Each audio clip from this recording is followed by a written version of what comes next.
Yamato's Journey, volume 42 is here.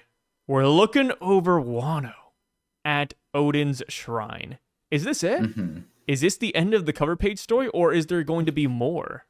That's so funny because that's what I said too. I was like, what happened? Like, it feels like an end, right? Well, I mean, it should be like it's the pilgrimage. Like, usually a pilgrimage, just like you go there and you come back and you did the pilgrimage, and then like, yeah, and that's not it. really like a. I guess there's like the what did I learn from this pilgrimage, and you start like sharing the tales and spreading the like what you've gained on the pilgrimage, but like. She doesn't even have ulti or page one in this. The main thing that she gained, she doesn't have in this picture. On to the first page of the chapter, we see the Davy clan, and people are throwing things at these citizens.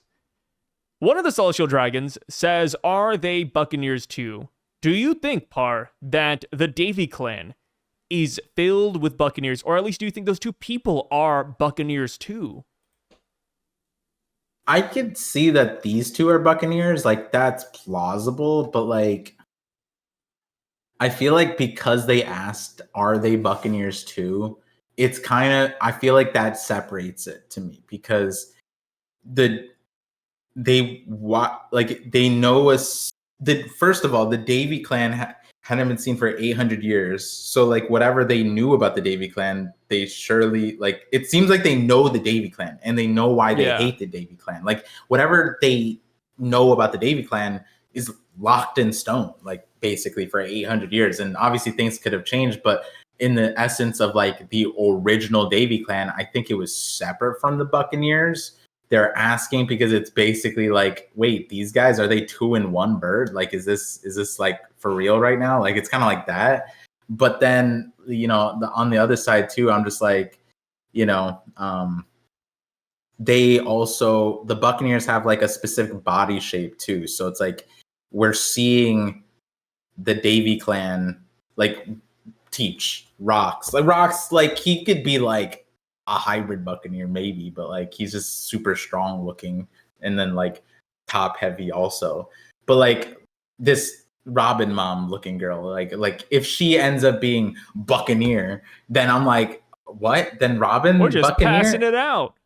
Yeah, so I think it's separate. I think that line helps to separate it out, which wasn't as like we couldn't really say that here, but like yeah, there was a few other things I said too that it just didn't feel like it made sense that they were always combined. But it is kind of possible that they would end up 800 years later if the Davy clan persisted, unless they committed incest worse than the Celestial Dragons, then there would have to be hybrids of some sort, right? So if they happen to find a clap D cheeks, then sure, you'd end up with a hybrid Davy clan, you know what I mean?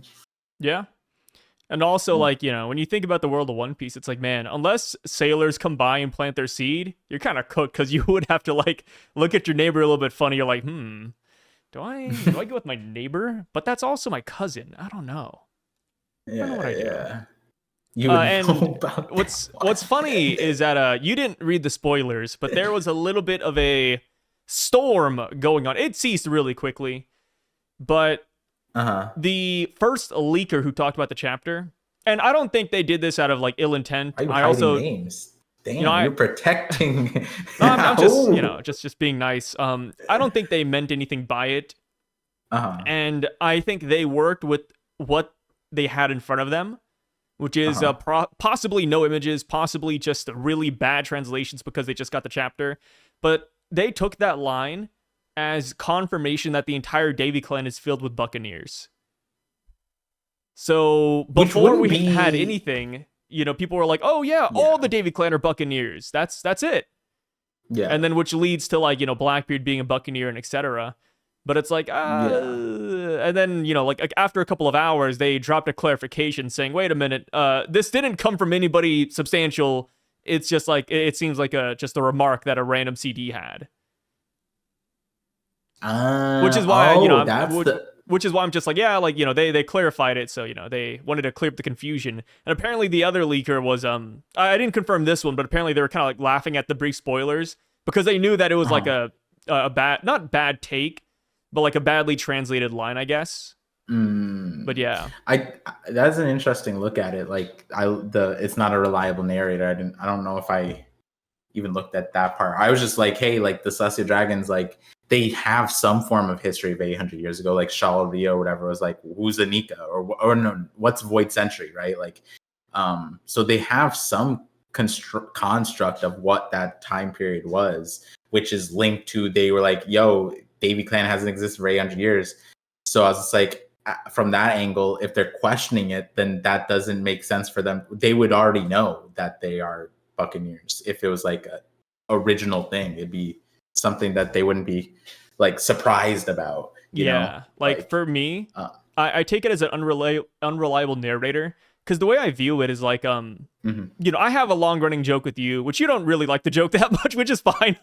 But I'm like, Par's an Indian, huh? But I know you're not Indian, right? But I'm like, Par's brown. He's got to be Indian. That's how I see this line. No, it is. Because, like, these guys. That's so funny. They hear about a Buccaneer. They're like, yeah, Buccaneers are big. Oh my God, these guys are big. They've got to be Buccaneers too, huh? Like, that's essentially what's happening here. Which is why I'm like, okay, I understand, like, why this random CD would make that assumption without actually having, doing a DNA test or anything on this guy. Like, I think they could just be big humans. Leave it to side to jump at that opportunity to entertain that he is a Celestial Dragon. He literally just parallel. You literally like, like I see this situation as when I and like as a racist man myself, I can sniff out racism like a dog. So when I saw that Celestial Dragon say that, these guys are Buccaneers too, it's like, no, they're just guys, they're generalizing. It's like, I made an analogy in a video, and I'm like, imagine you hear that a sumo wrestler's coming by, and he's on the subway, right? There's just a sumo wrestler, a random whatever, but you hop on the subway and you see like 10 fat Asian men. And you're like, oh my God, you've got to be a sumo wrestler, huh? It's like that. That's the analogy I made, and I stand by it. Like, that's kind of what's happening here. Could they be Buccaneers? Yes. It's not 0%, but I wouldn't take these words at face value. This guy has no idea what he's talking about. And I feel like if they were Buccaneers, I feel like the MC would have said something about that last chapter, because they clearly drew a line in the sand saying, hey, alongside the Davy clan, we have a Buccaneer kid.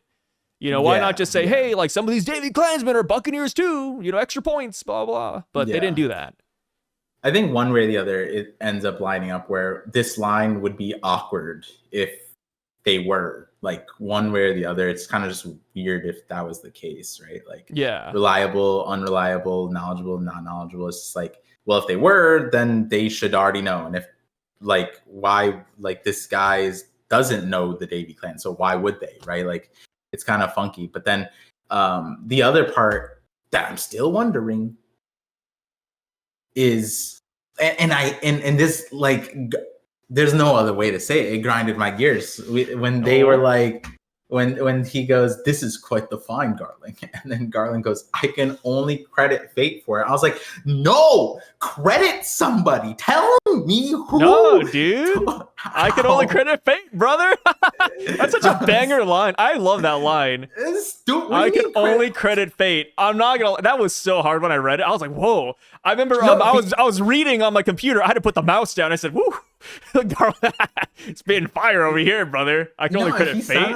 My guy. At that point, now I'm like, he, like, Blackbeard is related to this guy, right? Like, because this is some type of shit Blackbeard said. On Jaya, he was just like, oh, fate, destiny.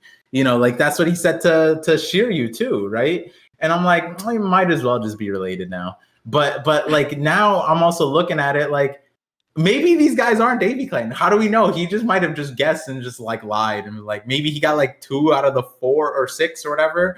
Maybe the other guy's like, I don't know who Davy is. Like, what does he mean by credit fate? Who put me in this group?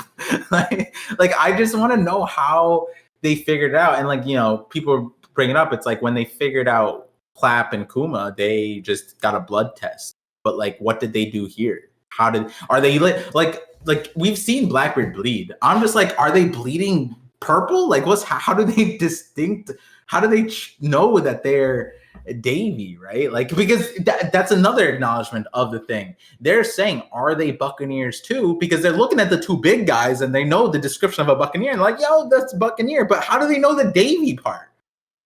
I'm assuming that we talked about this last week. It could be Shanks and Shamrock's mom just spilled the beans. Like, oh, this guy, his lightning rod is too good. Hey, Garling, we're all Buccaneers. Sorry, I was gonna say Buccaneers.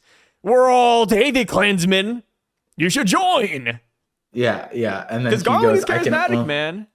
I can only credit Faye for it. It just grinds my gears because now that Oda did that, just kind of like, now we won't know. How else will we ever find out? I think it's very obvious it's the girl. Like, Par, imagine this, right? You're at work, a coworker. That's so silly. No. Here's this: a coworker at work stocked the shelves. Your manager comes in. And he says, oh my gosh, Par, how did you do this? You stocked all the shelves so quickly. You're not going to give credit to your coworker. You say, what can I say? I'm fast. Right? Like, that's how it is. He doesn't want to give credit to the girl. That's all it is. Yeah, but I don't need the credit to the girl. I need Oda to give us the backstory on Garling because I can only credit Faith. You want to be spoon-fed. No, I don't want to. It's not being spoon-fed. You want to be spoon-fed, huh?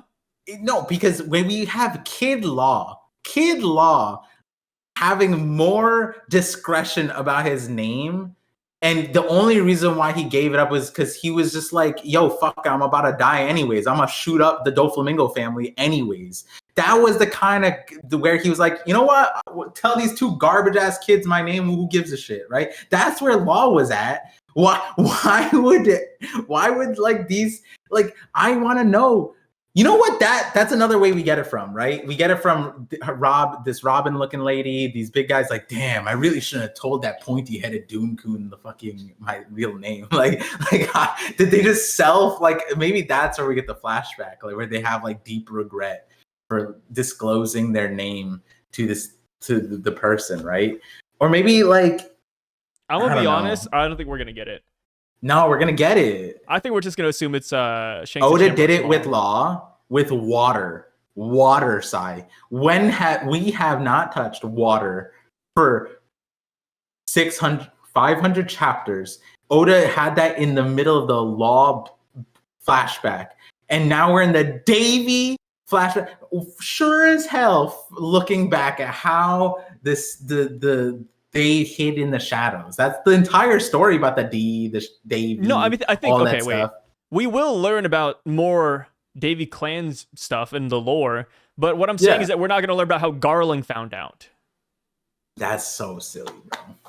Yeah. That's so silly, bro. They haven't been found for 800 years. Yeah, that's like saying like, oh, like they couldn't find the Nika fruit, like, and we just don't know how we got it. It's like, yeah, like, isn't everybody's theorized like, yo, how did Who's Who get that devil fruit? Everyone wonders literally we just went, oh, does Harold have it in this thing? Well, then how's Who's Who getting it? We're questioning how that 800-year gap, how do we get the Gomu Gomu? I'm just saying the same thing for the Davy clan. It's literally the same thing. For 800 years, this has been lost to history. Well, then how the hell did it get uncovered? At least chapter 1 showed us that Shanks got it, gave it to Luffy. If you're telling me they just were like, man, this hoe over here, just this random crazy good looking guy, we're all just gonna expose ourselves. That's crazy. Or she exposed them. Oh my god, bro, it's so silly. No, I don't blame her. Yeah, that's because you 5 minutes ago put yourselves in the shoes of a celestial dragon. No shit, you don't blame her. You would be slobbing the knob too. I'm just saying, like, I get it, right? Like, imagine you and your wife, bro. Like, yeah, you'd get it. You and your wife. If you had a dirty little secret, like, oh, like, I gotta tell her I'm Indian one day, you know? Like, she does. Like, if you have to tell her that dirty little secret, it's like, yo, you know, when do you tell her, right? You gotta tell her eventually. Like, that's what she did. She's probably like, man, like, I see a life with Garling. That's Here we fine. go. I'm a Davy clan person. So she exposed all these other... Wait, first of all, she probably isn't even Davy. No, but the thing, I mean, we don't know that for sure, but I'm just saying. Oh, so you're saying you're locked in on Shanks being Davy. I'm not locked in on it. Damn. I'm just saying there's a chance. But what I'm trying to get at. But your entire premise of what you've been saying is that if you hear about there's just one Davy clan person on the island, then you probably figure there's more. Then you can go to a registry. You can, I don't know, torture the king. There's a lot of ways you can get that info. How many people in Whitetown, in Flevinstown, knew that law was water? Ain't nobody, bro. Ain't nobody. That shit went up in flames, got murdered. Nobody knew. It was just the mom, dad, and law. Ain't no wait. Yeah, let's back the fuck up. You're comparing this girl to like isn't nobody. even Davy. This girl isn't even Davy. That doesn't matter. I'm just saying you're comparing Law's situation in a really unfair manner because Garling is essentially the dad of the family. That's like saying, oh yeah, like of course the mom wouldn't tell the dad.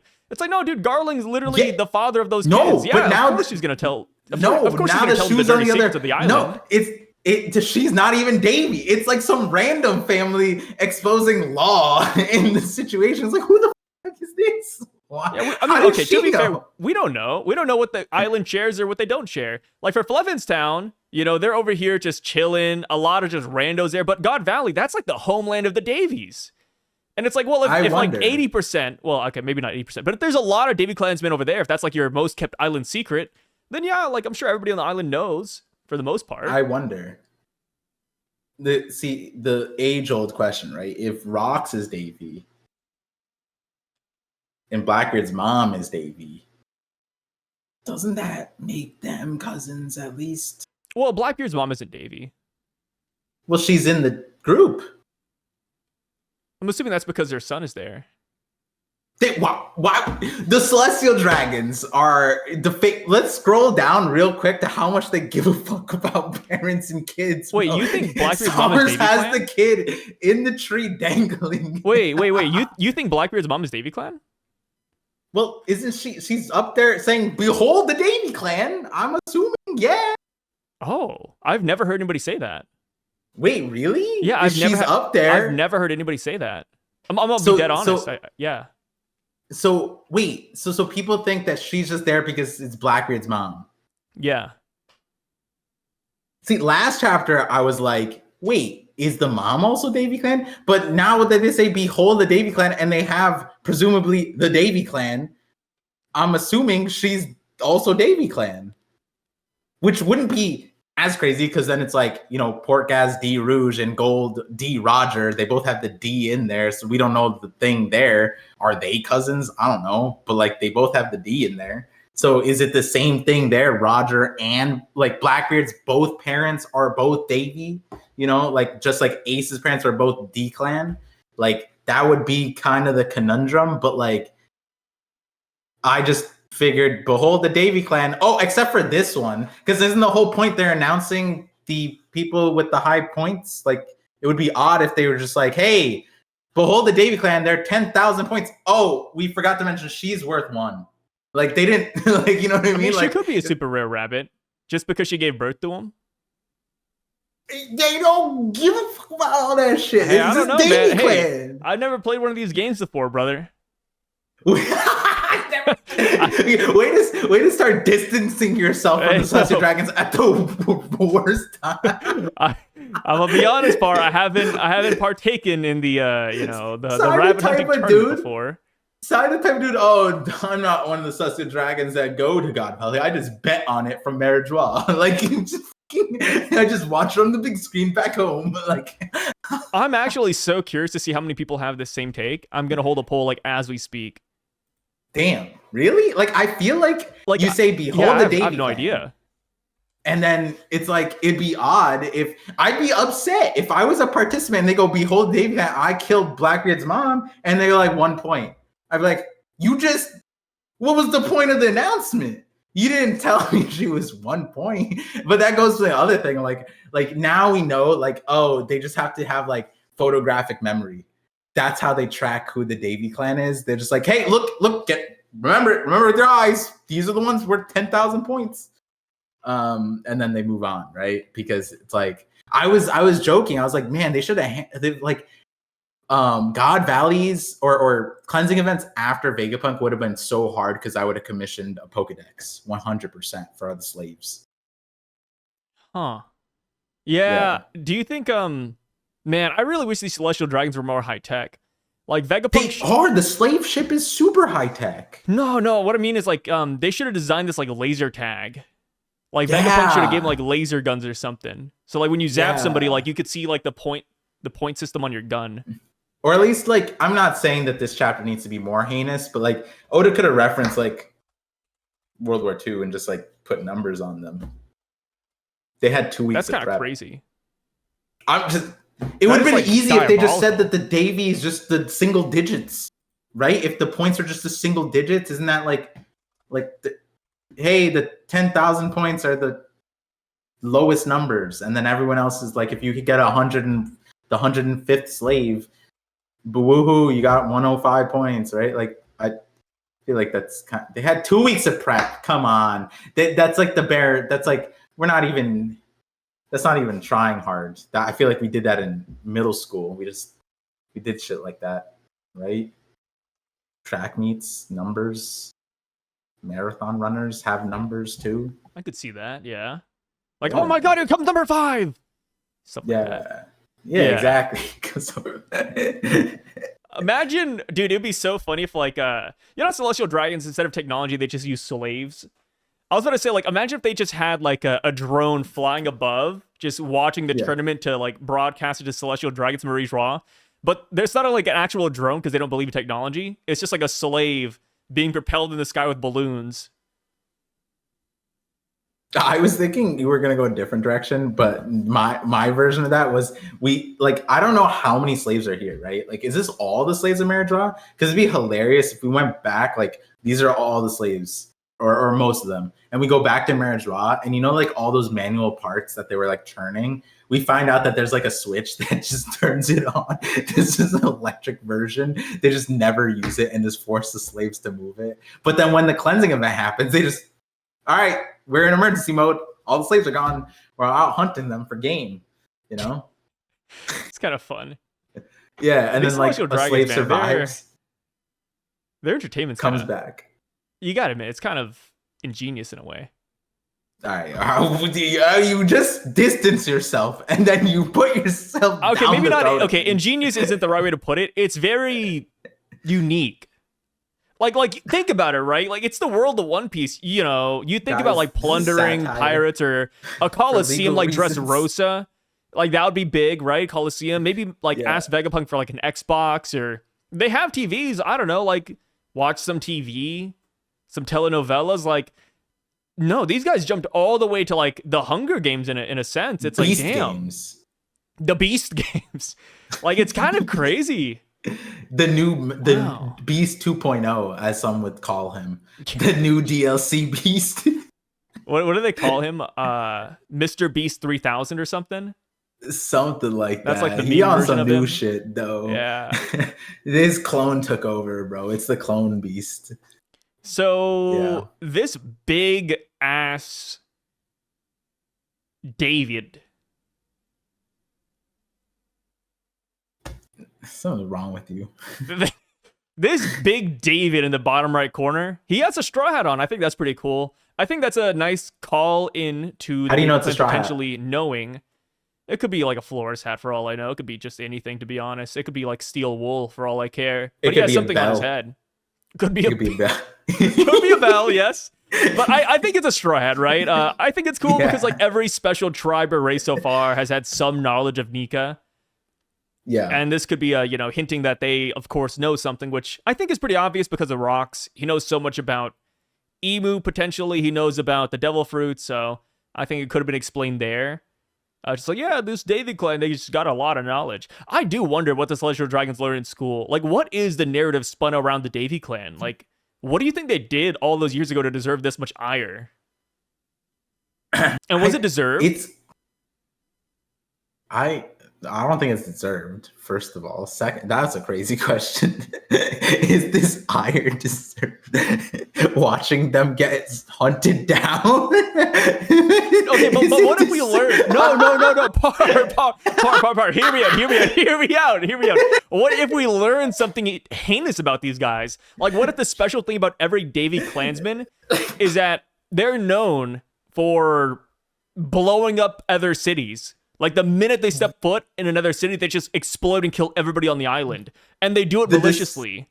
The descendants from 800 years later are deserved. No. I don't know if you watch Frieren. No. In Frieren, demons, they feign compassion. They feign all these emotions to trick humans into thinking they're good people and that deserve some sort of sympathy. What if the Davy Klansmen are the same? Like, deep down they're like, I was so close to killing everybody. Like, we don't know what the Davy Clan's all about. Yeah, they're the group that's lacking humanity. I'm just saying, we gotta wait to see the full picture, brother. You just straight faced asked me. Okay. What do you think deserve this eye? All right. Let me play PR for a second. Nobody deserves this. This is awful. But what if we learn? This is so awful. No. Hear me out. Okay. What if we learn that Davy Jones was like an actual like heinous criminal, like straight up genocidal maniac, like Davy Jones in the flashback? He's like Genghis Khan, but like on crack, on fentanyl. Like, he's over here killing innocents, stealing away families. He was like the OG Celestial Dragon. And what if the Celestial Dragons heard that Davy Jones was trying to pass down that mindset? Like, every time a new Davy Klansman is born, he's like, you will kill the innocent. You will bathe in their blood. Like, what if that's what they know? Blackbeard can't sleep. Yeah. He just hears, OG Genghis Khan Davy Jones in his ear every night. Like what I'm trying to say is, I doubt they deserve it, but what if there is a world where Davy Jones is like an actual maniac? Hey, I mean, I don't know whose ear he's been whispering in. All I know is I just realized something super simple, probably, which is that Blackbeard's whole like not sleeping at night might just literally just be trauma from God Valley, where he literally survived because he just didn't go to sleep and he just kept on moving. It's kind of crazy. All this time, Blackbeard's intro, he says a dream never ends, but it's like, damn, dude, you don't even try to dream. Like, do you think Blackbeard was just talking out of his ass when he said that? Like, imagine a guy telling you that dreams never end, and yet he never goes to sleep, so he never dreams. It's like, damn, bro, like you're spitting doo-doo. Nah, I mean, hey, this is an alley-oop to that Blackbeard video. Perfect. He said dreams never end because he's got nightmares. Oh, that's a good one. I was saying that Meek Mills. He likes taking other people's dreams. Shout outs. Because he can't dream himself. Yeah. So you talked about the Saturn and Garling panel earlier. It's kind of funny seeing them side by side, huh? Just knowing what happens, we get like the little switcherooski there. True. I can only credit fate for your job. like that's what he's really saying right there. Yeah. Like, why didn't you find them, Saturn? Yeah, this is why you get fired later. You're 10 years up, old man. Like, I wonder how Garling felt about Saturn, though. Like, what if Saturn did play kind of like a parental role to Garling in a way? Like, yes, my young son, Garling, I expect so much from you. That was a good ass voice. I don't even know what voice that was. Yeah, I don't know either, but that was impressive. Here's a theory for you. People are saying that Blackbeard's mom looks like Robin's mom and that they're actually related. How do you feel about that? Yeah, I don't fucking know. I don't know. Yeah, I don't. That information. Yeah, I don't. See, all I know is that I can see that they look similar, but I mean, a lot of One Piece. I don't want to be that guy, but a lot of One Piece girls do look pretty similar. And then just like if they are related, where do we even go? Like you said, where do we go with that? Yeah, they're related. So Blackbeard, or should I say Robin, is a part of the Davy clan, or by extension, she's like Blackbeard's long lost cousin or something. Like I don't know. I mean, there had been theories of connections of Blackbeard to O'Hara, but if this was the connection, like at this point, maybe she's just Olvia. Maybe Kuma saved her ass. She got jettisoned to. We just find out that her name is Olvia, and she. Oh, that's how we should end this flashback, or that's how we should end God Valley. Like, imagine somebody saves her, and they're like, "I didn't catch your name." And then imagine she turns around and she says, "It's Olvia, Nico Olvia." And then you do the 007, and then like exactly. Yeah, that could be it. Cook Oda. Yeah. I mean, the other odd part that I was kind of like, Oda didn't show us her hair, and I was like, is that just Rox's hair? Like it looks like Yugi's hair from Yu-Gi-Oh. That's what I equated it to. It's crazy.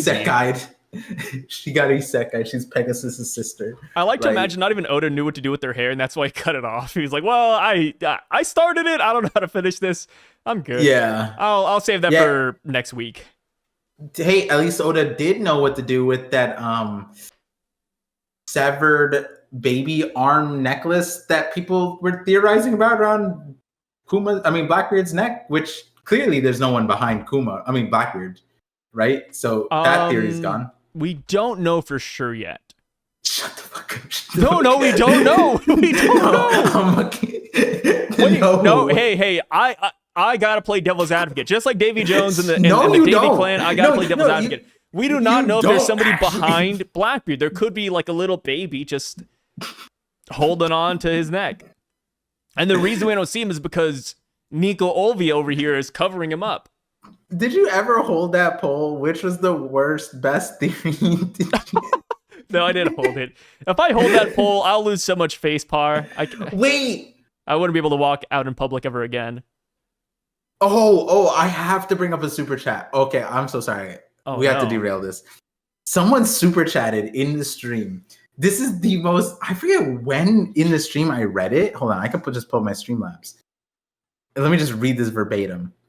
Okay. Fluffy Bune FT, $10 super chat. Appreciate you again. This is double shout out. He goes, after the last podcast, because we were all like, who watches these, right?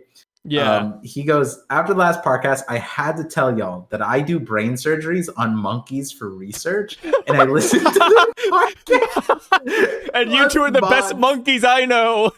While doing it. And then he hits me with what do you think about the God's Nights? I'm like, no, we're not walking past the beginning. And I literally just like, no, we're waiting until this guy, he has to be here. And he gave clarifications.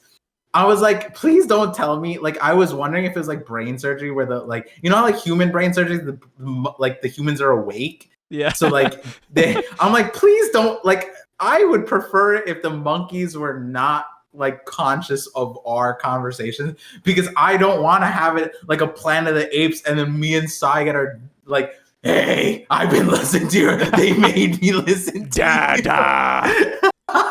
No, imagine even better part. Not just the monkeys hear us, but everybody in the office also hears us because they play it on the loudspeaker. Yeah, I needed clarification. So he goes, no, I listen in headphones. And I was like, okay, but like, what's happening with the monkeys? And then he goes, yeah, so I study their brain waves while they play VR games. And I was like,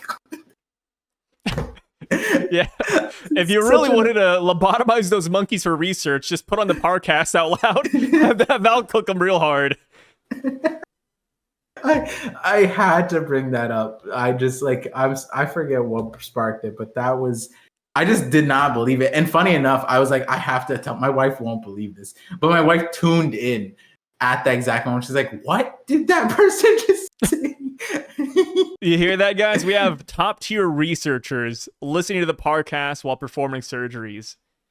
Yeah. We may or may not cause an apocalypse.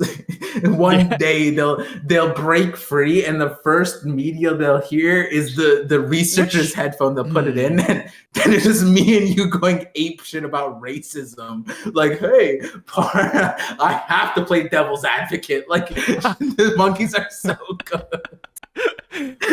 Okay, here's a legitimate question, but would you rather have an apocalypse due to zombies or monkeys?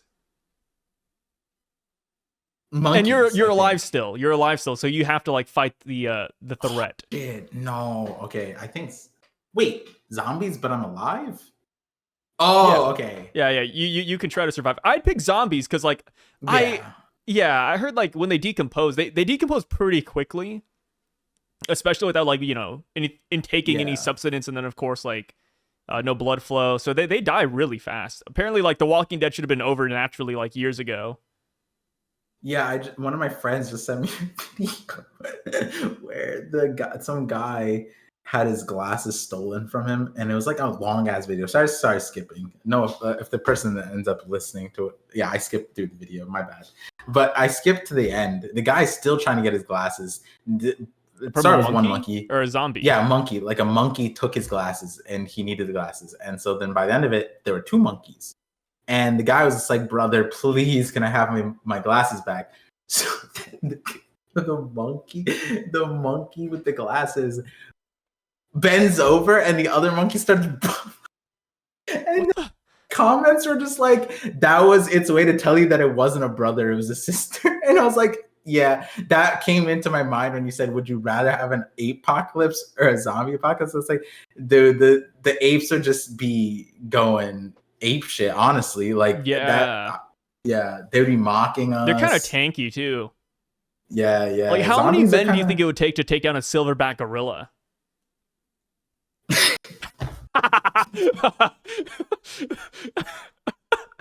Throwback. 10 Dwayne The Rock Johnsons. The example Dwaynes, of all men. 10 prime Dwaynes.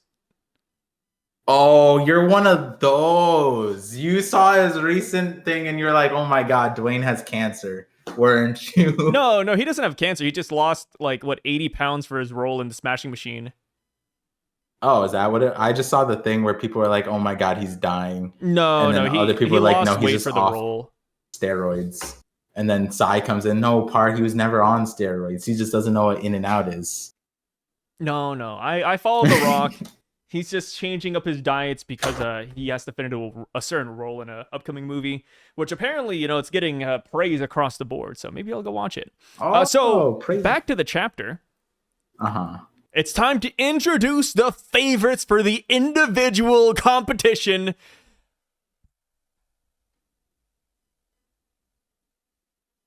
Yeah. That's it. We cut away after they say that. And it's really sad because that's, the explanation as to why the God Knights are on the stadium. Because we were wondering, why are they all up there? When does this happen? And that's one of the main reasons why people didn't think that this was a retcon. They're like, oh, the Holy Knights, they're not up here, so this has to be a different day or a different stage. Trust me, guys, there's 6 treasure chests out there somewhere. That's not a retcon. But here we have it. We see the exact same shot, essentially, from 1096, where the games begin and everybody's running. You have the Holy Knights there, the guys holding the sword up. But instead of 6 treasure chests, you do have 9. So that changes. I've heard people saying that, but it's Kuma's perspective. Over here, it's more refined because Loki is giving us the flashback. I'm like, okay, that makes no sense. Kuma was on the island, Loki wasn't, but sure, go off, King. Whatever you want to say. I think people are just afraid of the word retcon. They see so much negativity in that word. They just have to defend it vehemently, even though this is by all definitions a retcon. And guys, it's not bad. It's fine. This is it's not it's harmless. Yeah, this one's a harmless one. Yeah, it's not like we opened the boxes, we knew what was in every single one, and then Oda added 3 more. No. This is before we even tackle these, really. So it's totally good, in my opinion. Yeah, unless you could, like I said last time, unless you could make an argument to me that your theory was busted because you didn't have the number 9 instead of 6. In terms of, if you had 9 chests, then your theory was perfect and whatever. And then we fast forward and your theory was right about all the chests. Then maybe that one person could be like, yeah, this retcon mattered. It threw off my entire scope of reading. But that's so not possible. That's not highly improbable. I feel like Oda would be pissed off too. He'd be like, "What, guys? Come on!"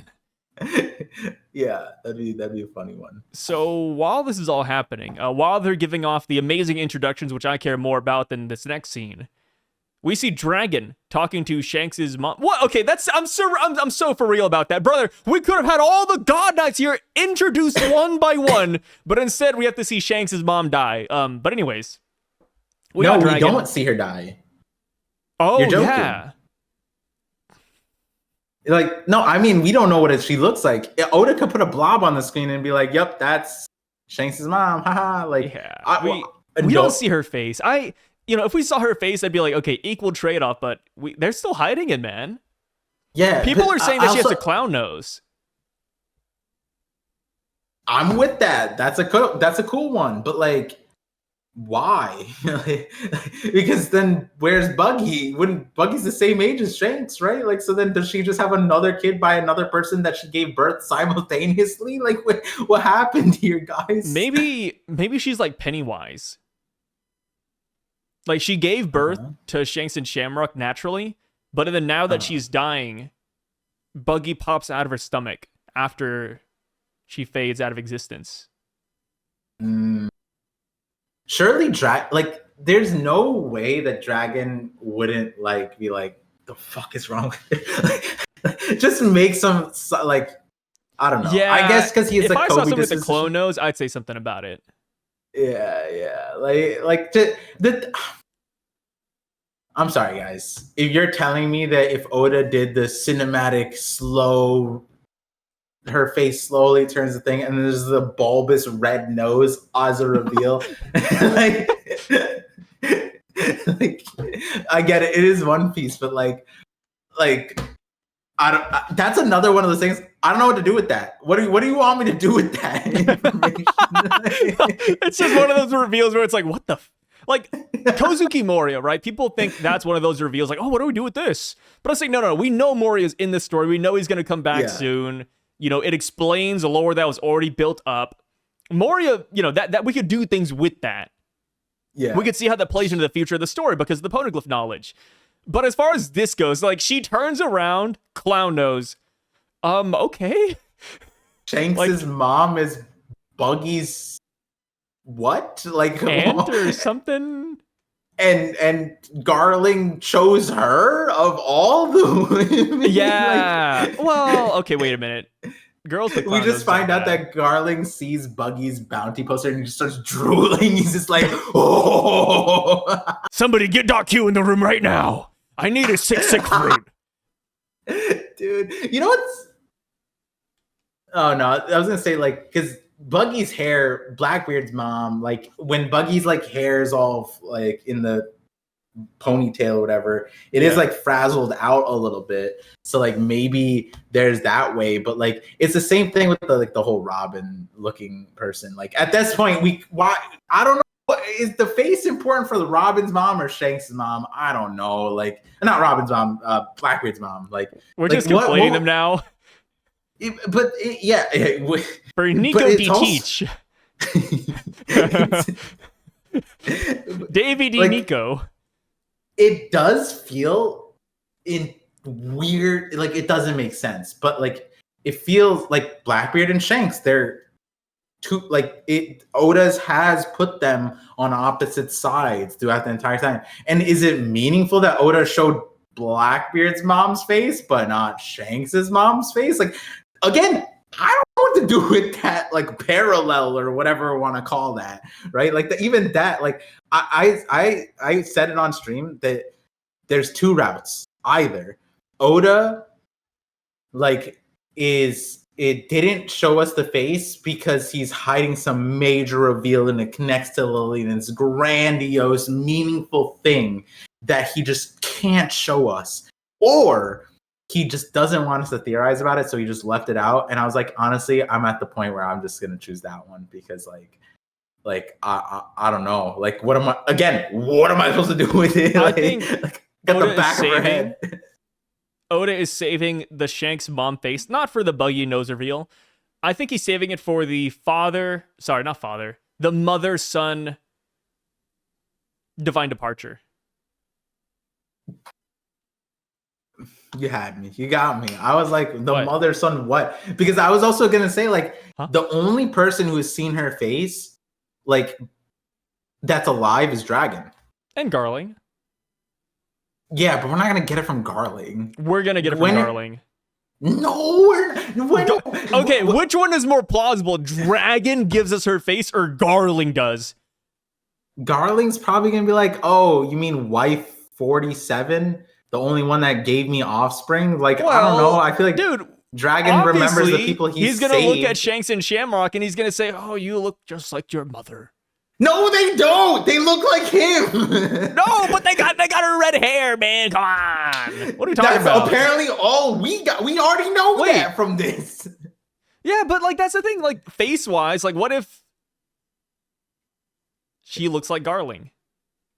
Okay, I don't know. You ever play like Scramble and you start like putting a word together and you're like, oh shoot, I'm missing the main vowel. I can't make this. What do I do? So you just throw in like a random nonsensical word that doesn't actually fit.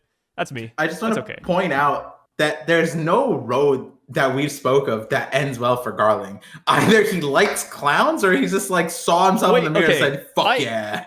Wait. We said this earlier. There's nothing wrong with liking clown girls. Okay, we didn't say that earlier. I'm saying that right now. Who are you talking to?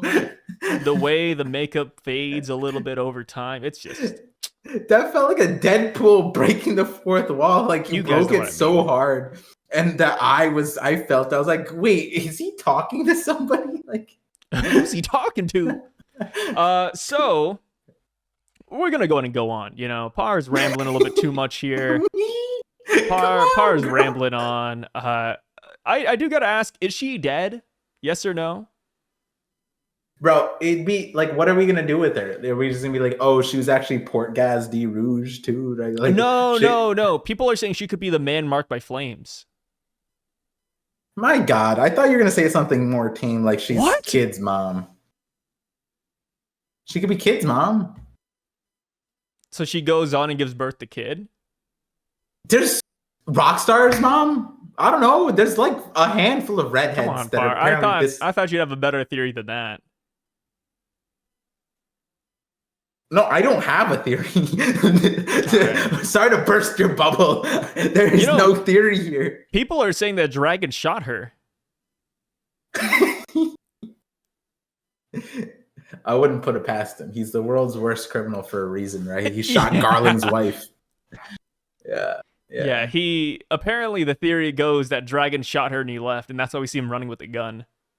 I like how her only like thing too, she goes, I want them to be raised with someone with a warm heart, please. Like as if that's the only thing she felt from Garling when he just stabbed her. Oh, he's just a little cold for me. You know, he's not like a psychopathic murdering monster. Like, imagine if she had like high requirements for the person to raise her kids. Like, yeah, he's got to have like decent taxes. He's got to have a good paying job. I don't know. Possibly blue hair, not blonde. Dragon goes, I know a gal. It's Don. That would be kind of cool. We learned that Shanks is raised by Dodon.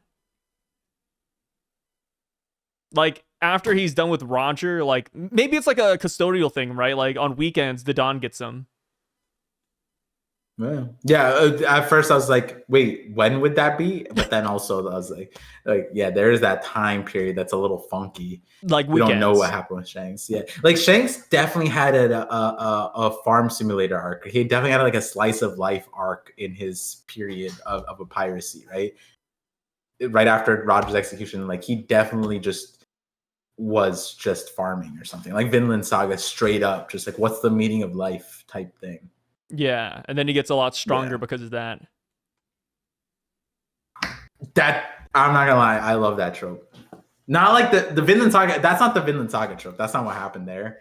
But like, you love the farming trope. Chinese manhwa that does that. Oh yeah, of course. Funny. You and your Chinese comics making a comeback. Yeah, self-owned there. Somebody came into my Twitch chat the other day and they gifted a sub. And alongside, they left a message saying, Par's my favorite Indian. Why did they gift you a sub to say that? At least, if we're gonna be racist, at least pay me. Yeah, that's true. Hey. Go give Par like $3. Tell him that information. I'm just the courier, man. Could you imagine just going to just talking about another kid? Oh, that's so funny. Just being blatant, like, oh, Brago's Jamaican. Like, what the fuck? Like, what am I supposed to do with that? Brago's my favorite Jamaican. Love that guy. What the? So silly. We go on, and the games have begun. Yeah. We see that they let them run out for an hour, which an hour is pretty good. I feel like you could get some good distance in an hour. Like, imagine if you had a car, or I don't know, like a devil fruit that lets you like walk a little bit faster. Maybe you have like a hidey hole. An hour is pretty generous, I'd say. Like, I don't know. But of course, we see people that were just like there falling at the starting line. Yeah, it kind of sucks. We see that we also have 3 weeks for this game. Apparently one guy says if we can hold it for 3 weeks, we will make it, which 3 weeks, that's pretty tough, man. But of course, I think that 3 weeks is complete bogus because, you know, like Garling said last week, the island will disappear soon. So I think even if they survive 3 weeks, they're all still going to die. Yeah.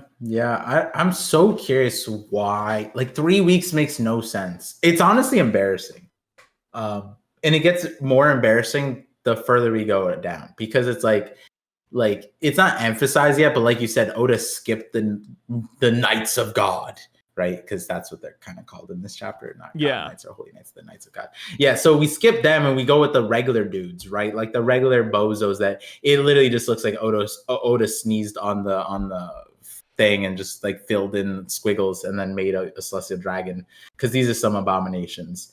But like these dudes, fine. They're on like the slowest ass ostriches. They just have like a musket. They're doing their best. But 3 weeks to kill 100,000 people, and then we enter in Gunko, Somers, Garling. I'm like, there's no way it takes them that long to clear out this thing. I think so. Because of how they're not min-max. So Garling is min-maxing, right? Garling's going after the high-profile rabbits. But then you have God Knights like Somers, who's literally playing like little games here. Like, hey, kid, get in the stream. Look at Gunko. Gunko's literally just going on a like she literally was a guitar hero. Gunko. She's trying to hit combo points. But that's what I'm saying. You just need one of them to just lock in. That's it. And the reality is they have every reason to. It's like for their family clan. I don't know what championhood gives you. Garling didn't get Shockheap, so whatever. But like, point is that there's a lot on the stake. Like people back home are betting on this, right? So it's like, I don't know if they're gonna do like the whole Jake Paul thing and like fake all the shit. But like, my point is that we literally see Gunko skewering 3. And the other thing is like, I would. Like maybe if like what Somers is doing fine, but like if they were not using devil fruits, then I'm like, okay, sure. But the fact that Gunko whips out a devil fruit at the start, I'm like, 3 weeks is too long. She could clear it out in 3 days probably. Well, okay, to be fair, I mean, I think lasting 3 weeks is impossible anyways. I mean, who knows if they ever hit the 3 week mark to begin with? For all we know, they do finish it in like a week or like maybe a couple of days. Like the other part too is like, I mean, they wouldn't do this because it's like making it easy for everybody. But like we literally saw Luffy pacify 100,000 combatants with post time skip pre-Conqueror's Haki, basically. Not pre-Conqueror's Haki, but like baby Conqueror's Haki. And it's like there's like 20 of those on this island, right? Like already. Like if the God Knights have Conqueror's Haki, you have Saturn too. There's a bunch of crazy people already, and then you add the others, and it's like, you know, obviously the 3 weeks then makes more sense once you add the people, but like they called off the games apparently, so like we don't really know what happens there, because we do know that Garling is the champion, but then Garling is also like, gosh, I guess the games are ruined now. But yeah, it's kind of interesting. The timeline is a little wonky. I liked what we said last time, where they do like the Mr. Beast thing, where they just like oh. And 5 days in, I decided to put an annoying alarm. But if everybody hits it all at once, then I open up 500,000 more slaves. Woo! Oh, imagine that! Wait, Yeah. What if there's like a modifier, like a special event, where like all of a sudden the Navy ships start lighting up red, or like what's happening? And then they're like, surprise! It's the Jonas Clan! And, like, special rabbits, boys. And then what if even the Holy Knights are like, yo, like, no wonder why it lasted 3 weeks. Like this all makes sense now. It's because they have extra rabbits. Yeah, like it all starts coming together. I literally was what thinking, if it's like a scavenger hunt? Like alongside the Davy clan, you have like little Easter eggs hidden around the island. Yeah, I'm not. I think you're just not fun.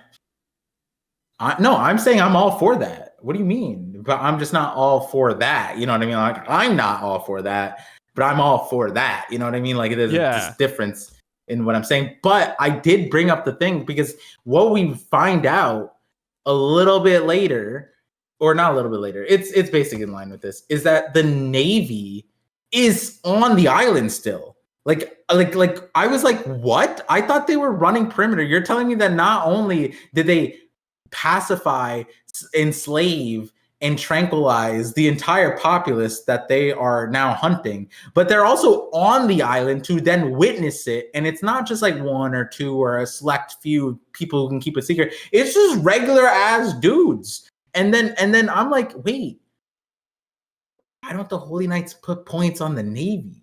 Who would say anything? Like, imagine a Navy multiplier. You start getting some cadets, some people who could fight back a little bit more spry. I was like, I mean, the God Knights would like that, but not regular Celestials, though. Wait, why would the regular Celestials like that? They don't want to get hurt, dude. What the hell? Why would they get hurt? They're literally, even Dragon himself was like, damn, I can't defy them. My whole platoon will get slaughtered. So it's like they still have the power dynamic that the Celestials abuse, right? So they still have that. It's easy pickings. Yeah, I guess so. It's just one of those things, like, you never know what a dog's gonna do when backed into a corner. Or I guess the analogy would be a rat, right? You're calling the Navy rats? I mean, it's an analogy. I never expected that out of you. I mean, if you can't play with analogies, just let me know, I can't believe. I'm just saying, like, next time I see Brock, I'm gonna be like, yo, you think Sai calls you a rat fan, actually. I just thought about this. What if the reason why they don't use like Conqueror's Haki to knock them all out is one, of course, because it's not fun. So they turn it into like like how people say, oh, when Shanks fights Mihawk, they make an agreement not to use Haki. What if it's the same thing? Like all the God Knights are like, hey, to make it fair, let's not use Haki, guys. They do. If they use Conqueror's Haki, then they just make it like way too easy. Yeah, like I'd be mad. Like if I was you'd give points to other people. Unless they did Wi-Fi Haki, like if they did Mind Rope Haki, which is we need to see. I think we need to see like a murderous version of Conqueror's Haki eventually, where when the people get knocked out, they actually die. I think that'd be really cool. I think it's possible. Yeah, I think I think that could really just fit in nicely. Yeah. Obviously not with Luffy. I don't think Luffy's gonna use it, but like give that to like a character like Garling, for example. I think it would make sense. Or maybe even No, I want Nightmare Gear 5, where instead of laughter, everyone's crying. But then if you get hit by the lightning, you just insta-die. Like, that would be so insane. Obviously, cool. That'd be akin to the fan art of Gear 5, where it's like super edgy. Like that's what that felt like just now thinking about that. But I feel like when Rayleigh said you got to be careful how you use your Conqueror's Haki or whatever, because it could you got to be careful. It's something along those lines. Like it's like you could end up lobotomizing people. We should hold one of these Celestial Dragon games for ourselves. Mr. Beast already is. No, yeah, but he's putting putting the kiddie wheels on it, Par. I think we could take it to the next level. So we see a family trying to hide behind a rock. Doesn't work. Their baby cried out, and then the celestial dragons found him, shot him. All of this being broadcasted. There's another one where this lady's like, don't kill my husband. The husband is like a geriatric patient. He can't move. Her and her husband get shot. Crazy stuff. We cut over to the Holy Land, and they say that the Vigarlands are in the lead, but the Bavette and the Man-Meyer families are hot on their tail. Bavette. Brand new family name. Pretty cool, huh? Pasta. Apparently yeah. Pasta. Bavette, it reminds me of, dare I say, a celestial dragon family. What celestial dragon family? Oh, I don't know. Oh. It's like, dare I say. A Yonkook? Not a Yonkook. God damn it. Was it a Yonkook? What were they called? I mean, the way they bring up Bavette, it kind of sounds like they might be like the number twos. The number twos? What do you think that's an accurate ranking for like how strong the celestial dragon families are? Like, Vigarlands are top dog, and then Bavettes are like the Zorro of the gang. Maybe back then. Maybe they got wiped out. Oh, like the Bavettes died here? Well, I am curious because I'm waiting for the Donquixote. Yeah, I would love it if there's like a Don Quixote Holy Knight.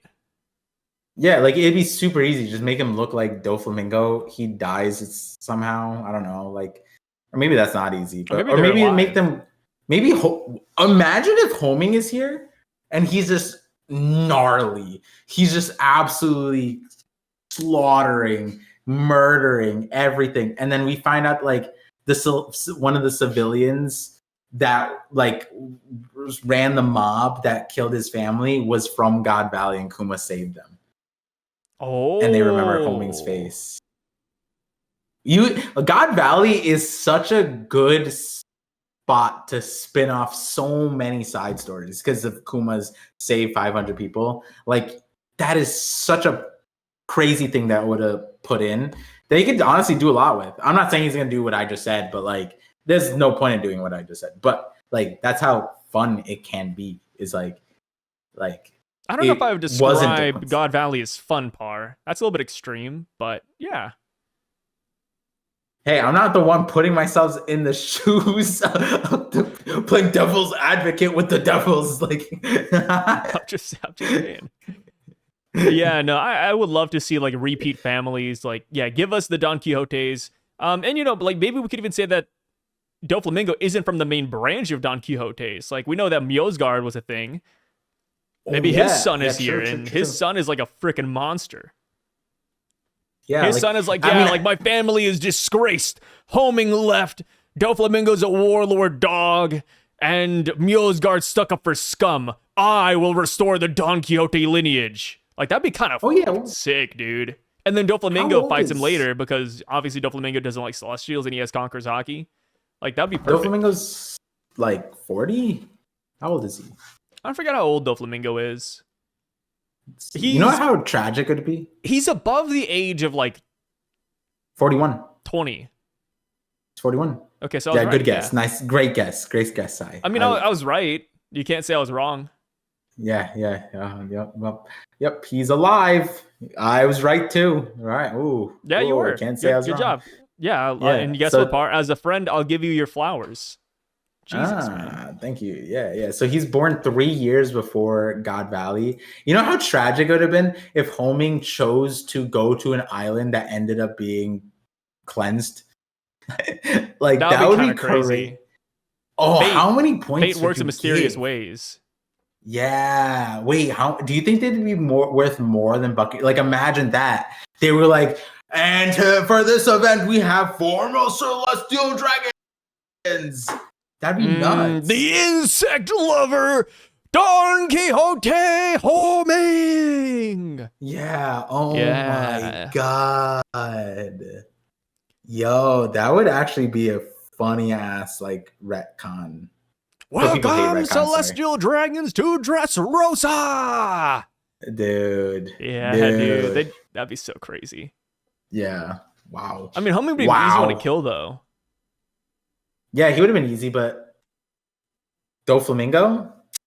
That would have been nice. That would have been a sick... He could have knocked out some Celestial Dragons with his Conqueror's Haki. Yeah, and then, Garling and Gunko comes in and kills him. Or adopt him. Yeah, I could see that, actually. Maybe they're like, hey, like, this kid has potential. And then he looks at Garling and he's like, Daddy, where's the slaves? And Garling's like, I got you, son. This guy's be spitting. Yeah, this kid, he knows what's up. Oh, what do people say God's nowadays? tongue. He knows Paul.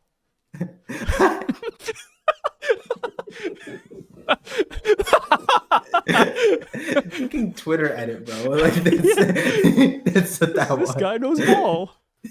Yeah. So what happens next in the chapter? We see Garling, slaying some people. Gunko's looking pretty cool. Gunko, I think we were right. We made this theory a while back during 1147 when we saw Saint Somers and he introduced himself as God's dagger or the dagger of the Holy Land. We have God's sword now. Yeah. I see steel, and I was laughing even harder at that because, like, you have a guy who's like, I'm just a little stick. And then you have Gunko who's like, I'm the element that God wields to forge the rest. Like, god damn, God Steel goes hard. Yeah. I can't wait to find out what Stephen Paul goes with. Yeah, so apparently steel is one translation. Apparently, TCB earlier, they said it also translates to God's sword. Yeah. So, they put a note, sword, tool, which regardless, Moggs Somers to self-declare himself the dagger. I mean, I think that just really depends on like what kind of weapon you use. Like Somers, for example, he's like, the thorns, so it's like little daggers. Yeah. I wonder what the other ones are going to be. I don't just to skip ahead a little bit. Like all of these guys, they do have different weapons. Like we have a scythe, we have a spear, killing him as a trident, man, Maya's a gun. So it's like, dude, when we get these epithets like God's scythe, God's spear, God's trident, God's gun, like it's kind of cooking, man. It's cool, but like it's also like everything that has a blade is underneath Mihawk's epithet, and then the gun is just like, so Yasop and Usopp and Izo, like what are we doing here? Like they're God's gun, and it's like but okay, here's the thing: Yasop? nobody. I mean, that's the thing. Like it could be stronger than Yasop's. No. What if like you play like World at War? You know a little bit about warfare, brother. Okay. What if they have like a bayonetta, a bayonet, and it's just like boom, it's technically a blade too. It's a gun blade. And then what does Mihawk do with that? Be like, you're underneath my epithet? Like what do we? That's the Mihawk thing is interesting because like, what if Mihawk's like, yeah, I don't want to fight my family, dude. What if we find out Mihawk is here? Well, I was thinking that the hot chick is probably just Dracula, right? That's probably just Mihawk's like family or some shit, right? That's what somebody said. They said that she could be Dracula, but I think she has like blonde hair. What? No, wait, which hot one? Huh? The one next to Garland, the one with right? the black. Yeah. She has blonde hair. Oh, in the anime they gave her blonde hair? They gave her blonde hair. What? Yeah, they gave her blonde hair. And they gave Garling blonde hair. They're not even the same shade. Yup. Of anything. All right. I mean, remember the last chapter when you're like, but Par, this is the first all black ship we've seen. Brother, that ship is blonde. Like this ship is yellow as fuck. I don't know what we're talking about. This ship's Asian. The ship is Asian. That's just is that just racism? Yeah, that's just yes. That's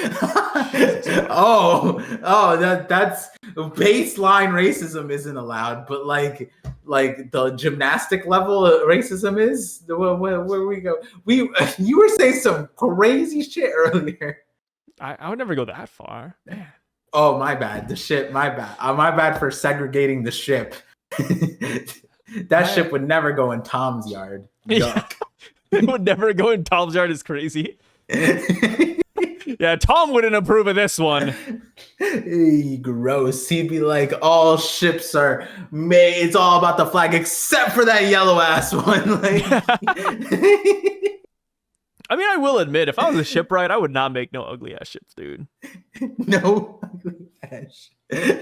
We gotta Like see the you see catalog like the aside. 1,000 sunny on the horizon or the Going Merry. It's like, ugh, Boom. get out of here, exploded. dude. Yeah. Yeah, blow it up. Yeah. I'll do you one better, Usopp. Boom, boom, boom, boom, boom. Oh my god. You see the Going Merry show up.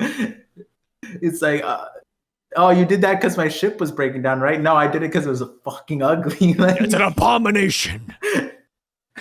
So we cut over to Saint Summers, and he sees a kid up in a tree, and the kid says, "Wah, go away." And Summers says, "You climbed up pretty high, huh? Hop on down. I laid out a nice thorny cushion for you."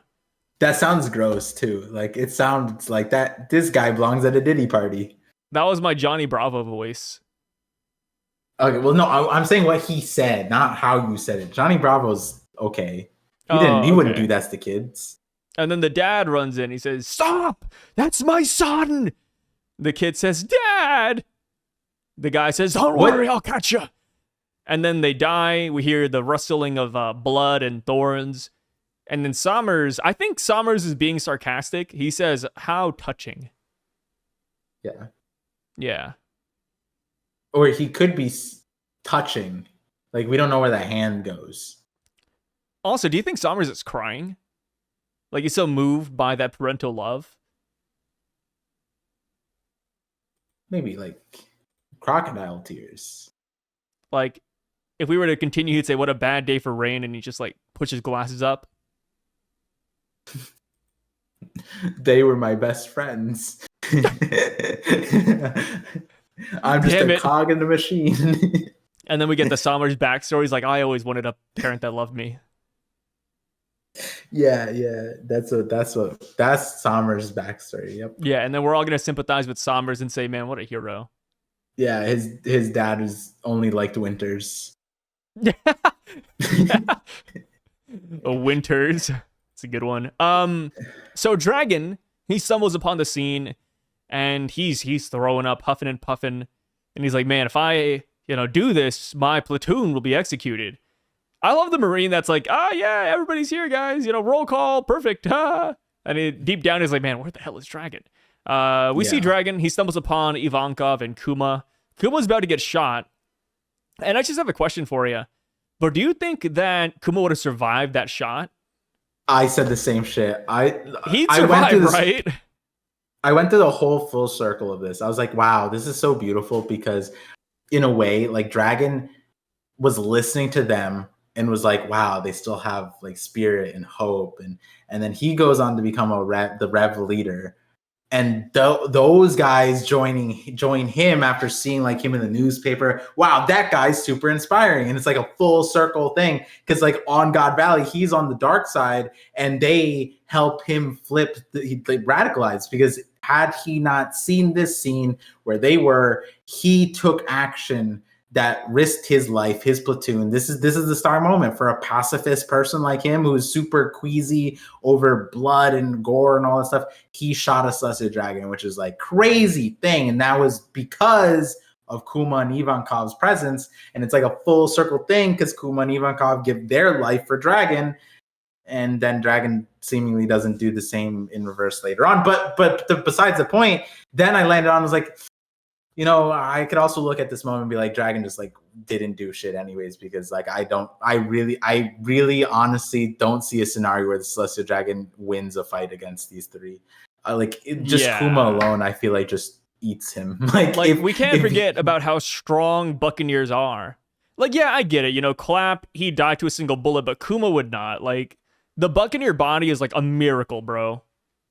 And he's also Kuma. Like Kuma literally is like, he's standing there with an arrow in his back. Like he's just yeah. And I heard Buccaneers, they can apparently survive. What did they say? Like being launched into a volcano? Oh, is that what they said? Who's they, Sai? Where did you? Just what bars are you hopping? Oh shit! People be talking, man. I don't think I go to that part of town or island or line of redness. Huh. Interesting. Yeah. You're missing out. But yeah, I'm waiting for Ivankov. I want to see Ivankov crash out. Like we always, it's not fair because like Big Mom obviously beats Ivankov, but Ivankov seems cracked. I feel like kid Ivankov might be the most ridiculous out of the, like Ginny ends up being strong. She ends up a commander. So she does not end up strong, dude. Yeah, she is a commander. What do you mean? Yeah, okay. But like I feel like she was just given that title. Because of why? No, not you. You think that she was just given it because of good looks? No, like maybe she's just so close to like Kuma and Ivankov that they're like, hey, Ginny, here you go. Be a commander. She's not like a great fighter. She wasn't like a real asset to the Reds. You think she's DEI? Not DEI. I think a better way to put it would be like, nepotism? Nepotism, yeah. That's kind of DEI. This is kind of similar. Yeah, this sort is of, not yeah. Respected. Yeah, because when you really think about it, if Ginny was like an actual key player in the movement, I think they would have saved her. Like Dragon would have been like, okay, guys, like I know like we're risking the mission here, but Ginny's like the linchpin for this. Like we cannot do this without Ginny's power. Like imagine if Ginny was Kuma, right? They wanted to rescue Kuma. They don't want to rescue Ginny. If Ginny had like a special power or devil fruit, or if Ginny had like Conqueror's Haki, they'd be like, holy hell, we got to save Ginny. Like we need her for the final war. But no, Ginny was captured and like, that's fine. Which, I get it. It's for the mission, leave her behind. But I'm just saying, like, if she was more important to the mission, they would have saved her. It's been some blasphemy. Like Karasu, right?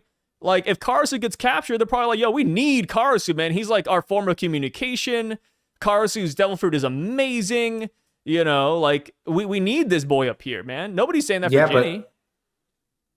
Karasu might have replaced Ginny. Ginny was probably because she's the wiretapper. She's the one who instigated God Valley. Did Karasu do that? No. This girl got a resume. They probably look at Ginny's resume and they're like, yeah, it's not that impressive. We could just teach anybody to wiretap. Yeah, but wouldn't you need Ginny to teach them to wiretap? No, just send them to school for a minute, dude. Or just get the black Dendenmushi. If Ginny, as like a 5-year-old, can wiretap, I like to imagine most adults who want to become a commander could just learn how to wiretap. No, but she was a pro wiretapper. She was pro. She's a genius among geniuses. Fine. Yeah. Like, I'm not trying to underplay Ginny. I'm just saying, like, if she was more important, I feel like they would have saved her. Yeah, I mean, still, my point still stands. I feel like Ivankov might. I want to see Ivankov crash out on this Celestial Dragon. I feel like of the 3 right now, Ivankov probably has the most offensive, because Kuma's defense. I think Ivankov's the offense right now, and Ginny's the utility, right? So I feel like in the 3, she might be the support shot caller, right? Ivankov just is the spear, the ADC right now, right? That's what I think. And I wanted to see it. I want to see what kid Ivankov does. I mean, Ivankov is kind of cracked. Like, when you go back to for the things that Ivankov was doing, it was like, wait, like Ivankov wasn't really all too afraid of some crazy absurd things. Like I think the main thing that Ivankov was running from was Akainu, but like that kind of makes sense. Like it's Akainu, right? Yeah. But, like certain things with like Kizaru, they were showing up. I was like, wait, you look back, it's like Ivankov was not afraid to box with an Admiral, which makes sense because Kuma's Ivankov are there, so like it makes sense that Ivankov could do the same thing. Ivankov's scale up might be absurd too. We always talk about like Crocodile and like Anel and shit like that. Ivankov might be insane later on. No, I agree. I like Ivankov. I just wish Ivankov had like a different moveset. I mean, it's cool, but it's cool and unique. I'm just not a big fan of like the giant head. It's like, huh. Yeah, that one's a little. It can get obnoxious, but I like one thing that's crazy is like the back of Ivankov's head's so strong it broke through multiple floors that impelled down. Yeah, that is true. Yeah, you got that brain no me. you know? The brain of me. Yeah, combine that with Vegapunk, it's game over. The CTE. Yeah, honestly, Ivankov wouldn't need to lobotomize himself. Ivankov could just grow the head bigger. Oh, speaking of CTE, did you see that there's a sports horror movie coming out this month? What do you, like a sports horror? Like, what does that mean? Yeah, so it's like it's a horror movie that's also like a sports movie. I've never seen like that combination before. The premise is that this guy, it's like I guess he's like a high school athlete, and he's going pro, and he's like, yeah, like, you know, you're so good in your high school games. The #1 NFL player in the world wants to train you, and they, you know, obviously they make up like a random guy. Like, yeah, let's say his name's John Wayne. John Wayne, like he's bringing you to his boot camp, man. And he's like, oh yeah, this is awesome. And then he gets to the boot camp, and it's like super satanic's not the right way to put it, but there's like a goat demon thing. And then like people get executed there, like, if you don't catch this ball, I'm gonna kill this man. And then it's like, my God. yeah, I forgot what it was. They like load up bowling balls into a cannon, and they're like, every time you miss this throw, we're gonna shoot a cannonball at this innocent man. Do you want that on your shoulders, son? And then he drops the ball, and then the guy gets like hit with the cannon, and then he's like dying, and he's like, and then he's like, is this what you want? Is football your life? And I was like, yeah, I'm willing to do anything for football. So even though he's seeing this, like, he stays. Why are you promoting this movie to our tens of thousands of listeners? What is going on? Are you getting paid? What's happening? No, you just mentioned CTE, and I was like, oh shoot, dude. Let me that is the craziest segue. There's so many other things. No, I just wanted to tell you how crazy it was. Like, the premise is kind of silly. So, the Rocks Pirates, they have made landfall. Well, not exactly. They're on the ship still, but we get reintroduced to every single one of them. We pretty much have all the players on the board except for Wang Ji, as well as Ganzui.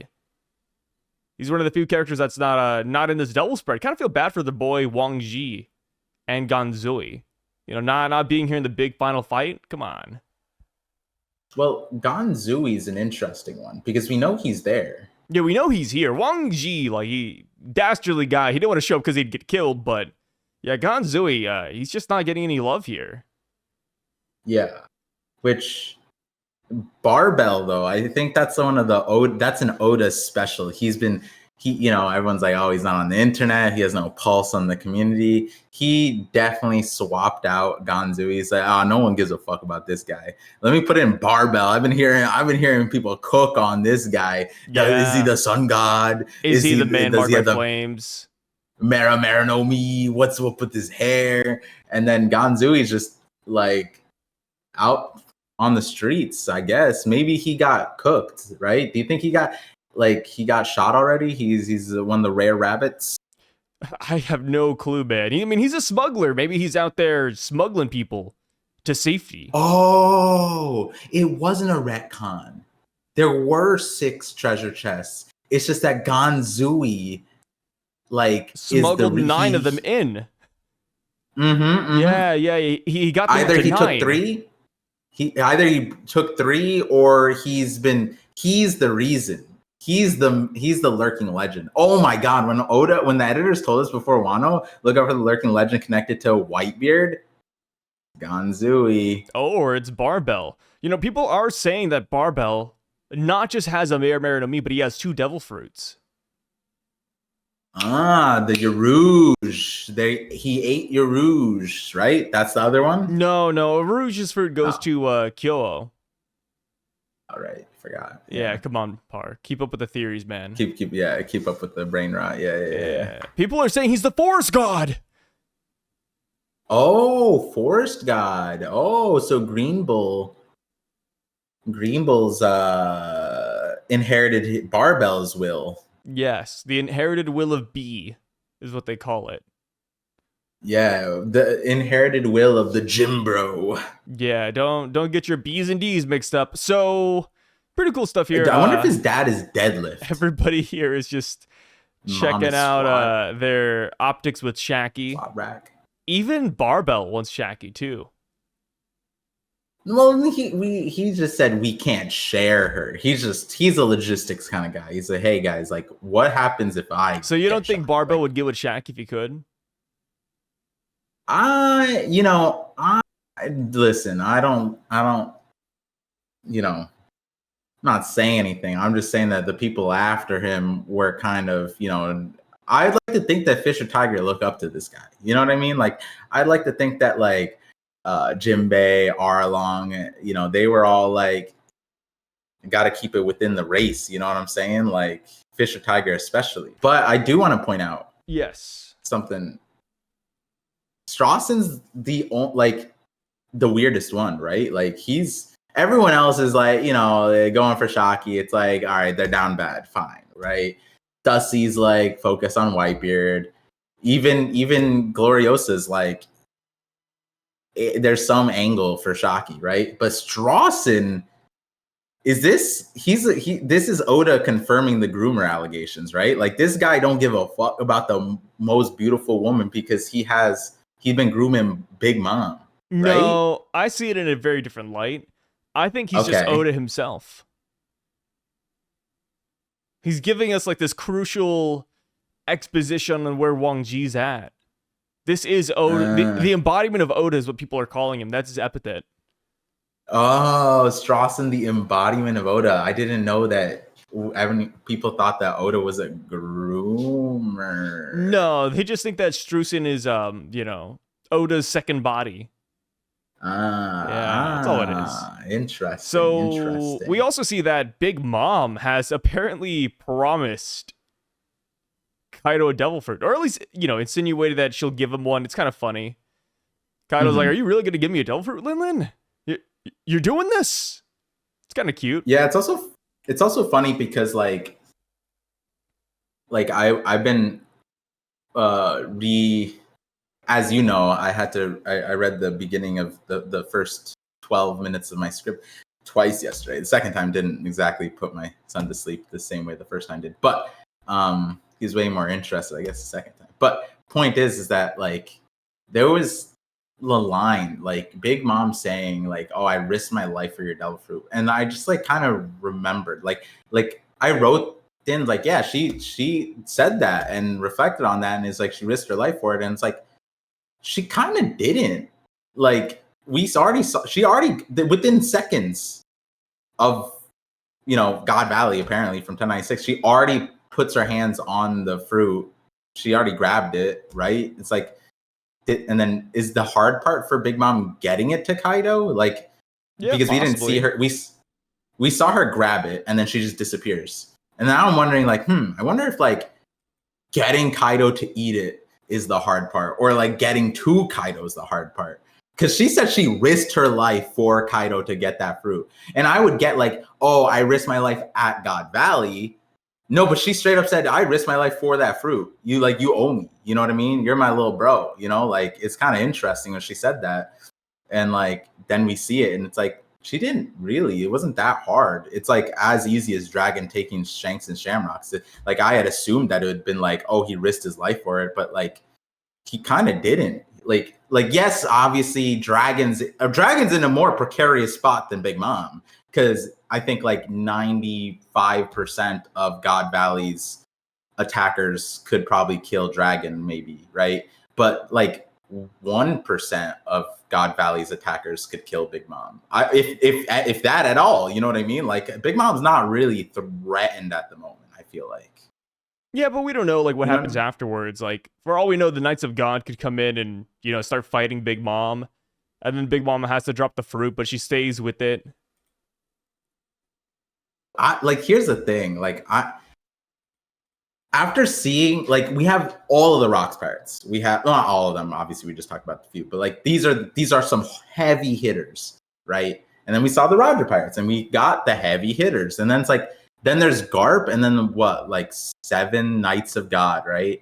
And then we saw Saturn with Kuma, and I'm just like, we're like, besides the immortality part, right? Like when it came to on Elbaf, going back to Elbaf real quick, when it came to like the characters threatened, right? Like Gunko took out like Jinbei and whatever, but like.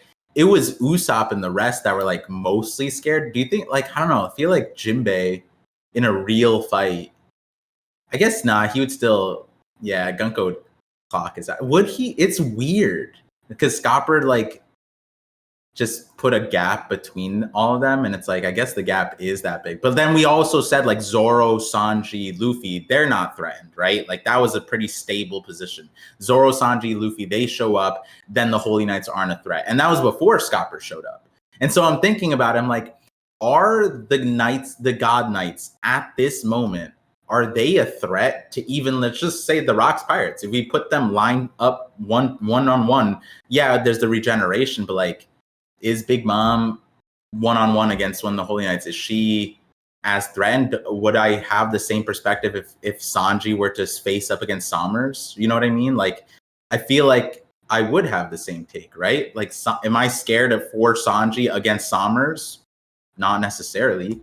And then like with Big Mom here, or, you know, Whitebeard, I guess he got scarred by Garling, but am I worried for him? Not really. You know what I mean? And then you add all the context in, and it's like, I don't know if Big Mom's life was that threatened in the grand scheme of things.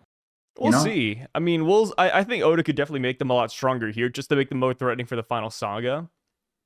You know, aside from regeneration, I feel like if they were to get stronger, it would be like on this island. Yeah. But they are already, like, the thing is, they've been, well, Big Mom aside, but like, no, yeah, they're like 15 years together. 15 years reputation, no one can stop them. The Navy's been after them. You know, Big Mom and Kaido aside, it's the rest of them, and they've been largely fine. And in fact, super successful. They established a base that like basically rivals a kingdom, right? Like, it's kind of crazy when you think about how long they've been here. And keep in mind, Whitebeard has the tremor fruit here, you know, like Shiki has the float fruit. There was a time when we were contemplating, do they have the fruit? If they didn't have the fruits, then we have like a crazy conversation, because it's like, okay, we're gonna see Whitebeard with hands and swords. What the fuck? That's crazy. Shiki pulling out 2 sword styles, sure, but no, now they have the devil fruits, right? Big Mom already has a devil fruit. Kaido may not master his devil fruit here, but there's a world where he gets his Seiryu fruit, you know, like already. And then I'm just like, dang, like they're already like insane fighters by this point, from my point of view, right? It's kind of like after this point, Whitebeard not declines, but he settles down, you know, like, yeah. But here is probably top prime, super hockeyed up, devil fruited up Whitebeard. Is his life threatened? I don't really know. Kind of interesting though. Yeah, like I said, we'll see. I think the Knights of God, if they want to be a real threat, it would be here. Yeah. So yeah, we'll find out next chapter or two how strong they really are. Or do you think that the same thing on Elbaf is going to happen? Imu's going to come in and bail them out. Just clear house. Well, I think they'll do fine for the most part, but I feel like it's Luffy that's the main problem. Like, it's, you know, I look at these Knights of God, right? And I could see them clashing with Kaido, Big Mom, potentially Whitebeard, but, you know, it's the Rocksteady Zebeks, it's the Rogers and Garps that are the real problem. Right. And, like, Loki, like, I agree with that. Like, but the thing is, it's like, on Elbaf, I think Luffy and Imu, right? Like that, Luffy and Gunko, right? But if you were to ask me, Sommers and Killingham, is it a threat for Loki? Is it a threat for Sanji, Zoro? You know, like that's where it's like, okay, Sanji and Zoro's where I'm lining it up with here. Loki's probably like Whitebeard, Shiki's, you know, but in actuality, we're supposed to compare him to Herald, right? Like Loki is supposed to be Herald plus, if anything. So if we're to put that in the scope, Herald and Rocks, right? So that's where Loki's at. So like, it's kind of crazy because I agree with you. I think that like, I would like it if these Holy Knights are impressive. And I think they'll most likely be impressive. But there was a time where like the holdout for the Holy Knights was like, yo, like Scopper won't look like he could 3v1 them. And then he showed up and it looks like he could 3v1 them. Had he not got Odin'd, where his son showed up and like declared himself the son, then Scopper would have cleaned house, right? Yeah, he would have. But also Yeah. there's the reality where, well, we don't know if he was bluffing or not, or if he was really this confident, if he has the strength to back it up. But Shamrock, when he was talking to Loki, he said, hey, like, even if you weren't handcuffed, the result would be the same. I'd still beat you. Yeah. So that's Shamrock something we have to keep in is, mind. I mean, Shamrock obviously he's like the is- Garling in this situation. Yeah. So it's like, Yeah. But, and that's where it's also interesting because Shamrock, we give that clout to, right? And I'm fine with giving him that clout. He's the Shanks contemporary and parallel twin, right? But Garling here isn't given that same pedestal. And I say that because like they're not even gambling they're not betting on him. And I'm like, whoa, they're betting on Gunko. They're like for solos. I'm like, wait, that's kind of nuts because, you know, and they're doing it because like, oh, God Steel, but like, we don't know what they mean by that. But even in terms they're Bavette and Man Mayer and like the Garlands are in the lead, but for solos, Gunko. So it's like, Gunko's above Garling in this situation, and Gunko is still on Elbaf. We got Gunko on Elbaf, and it was just Gunko against Scopper, right? That Gunko, it was put above Garling to some people, right? And I'm not saying it's like, oh, like that guy's 100% power scale. He's the number one. His top 30 is my top 30. Yeah, I'm not saying that, but like that is the perspective that it's like there is like the Celestial. If it was so much of a fact that Garling was above, people would just bet on them. That would be the perspective I would have given us. But he gave us the perspective that Gunko is placed above. And I don't think they just think that Emu's just going to take over Gunko and just win the competition. I don't think that that's the reason why they're betting. So that Gunko is here with Garling's son on Elbaf, and perceivably Shamrock is above Gunko, but like this Gunko, and the Gunko doesn't seem like she got older. So it's like, is it the same level Gunko? Like, is this Gunko more powerful or weaker? You know what I mean? Like, it's kind of interesting because like with Sommers getting older in the current timeline, it's like, oh, maybe this Sommers was cracked. Maybe this Sommers could have handled Scopper a little bit better, but we don't really know how age affects them. So I don't know. It's kind of crazy to contemplate God Valley's power levels, but yeah, the Rock's showing up. Rock's Pirates. Very cool. Like I said, we'll see them show out next chapter. I think we'll get all their solo introductions, and hopefully they're a force to be reckoned with, which is funny because I do think some of them will die on this island. Because I don't... The Rocks? Yeah, not Rocks, Knights of God. Oh, okay, yeah. I could see some of them dying on this island, which would open up spots for other characters, but we'll see. This is when they started implementing the immortality. They're like, shit. Or maybe Emu is so disappointed he starts killing them off afterwards. Yeah. Hey guys, we got a clear house. It's like a Marineford Gecko Mori. It's like, hey, I think you guys are a little bit too weak. Let's go. That would be funny if Emu was like watching the entire time for all of the people, right? And like just before they lose, or like before the final clash, Emu just ejects them from the reality and just like burns them to death before they even get a chance to lose to somebody else, because Emu doesn't want to have to deal with the reputational damage. It's like, I brought you into this world and I can take you out, not Scopper. You know what I mean? Like that would be kind of funny if Emu just did that. Like, worry about me, guys. Come on. Yeah. Like, worry about not disappointing me. Jeez. Yeah, and then Sommer's like, no, Emu, I swear, bet on me, land, sea, and air, come on. So, we see Rox jump off. He says, hey, you guys are wasting your time. Follow me, Rox Pirates. And that is when we get Dragon kidnapping Shanks and Shamrock during all the commotion. Pretty good stuff. Eventually, he will have to run to the question of what is he going to do now? Because he can't go back on the ship. I doubt he could just like set sail and live with these kids too. So one way or another, Shanks ends up in a chest. So I guess we're about to find out what leads him to doing that. And I wouldn't be shocked if makes him go back. The Knights of God also like see that he's kidnapping kids too, right? Like you turn around, and you're like, oh, where's my son? Oh, this Marine has him. What the hell? I think he's in that's a direct crazy line to Garling, possibly. Is he kidnapping? That's a crazy perspective, Sai, from the Celestial Dragons. I guess you just because the mom, I usually give custody to the mom.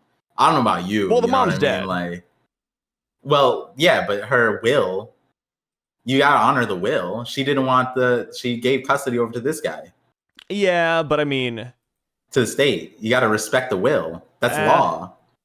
I don't know about that. Yeah, that's crazy.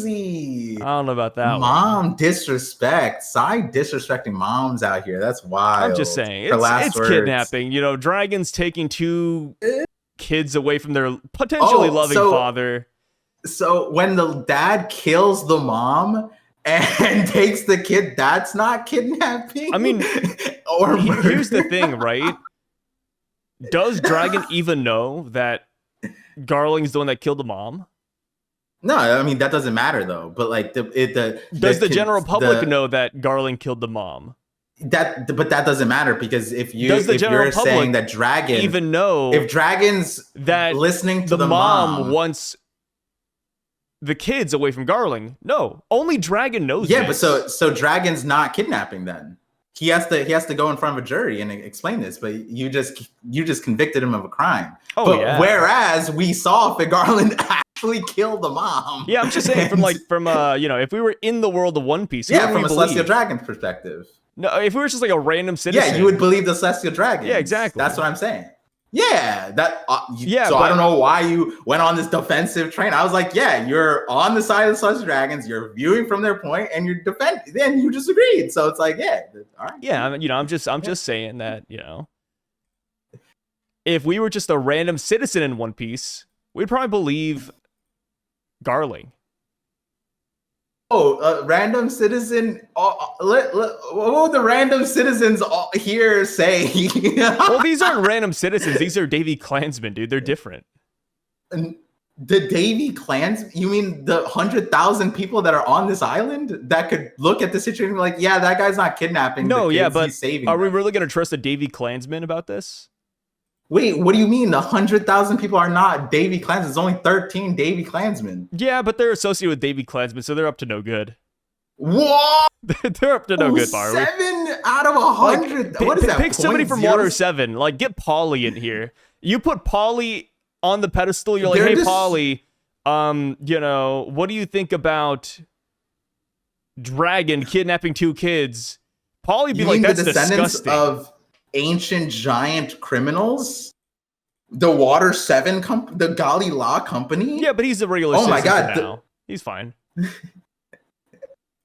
Yo, that's crazy. I never looked at it. I never looked at Dragon kidnapping here. That's a new one for me. Thank you for this is why it's important to watch Sai's channel. You never miss the Celestial Dragon perspective. Hey, all I'm saying, guys, Par endorses kidnapping. He's one of those guys where it's not kidnapping. It's I'm simply moving them from one point to another.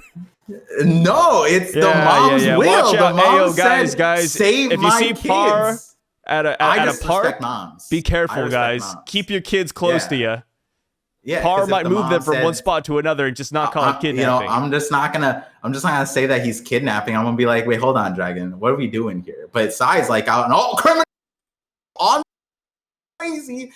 I like to have a conversation. You know what I mean? Like, hey, Dragon, what's going on, brother?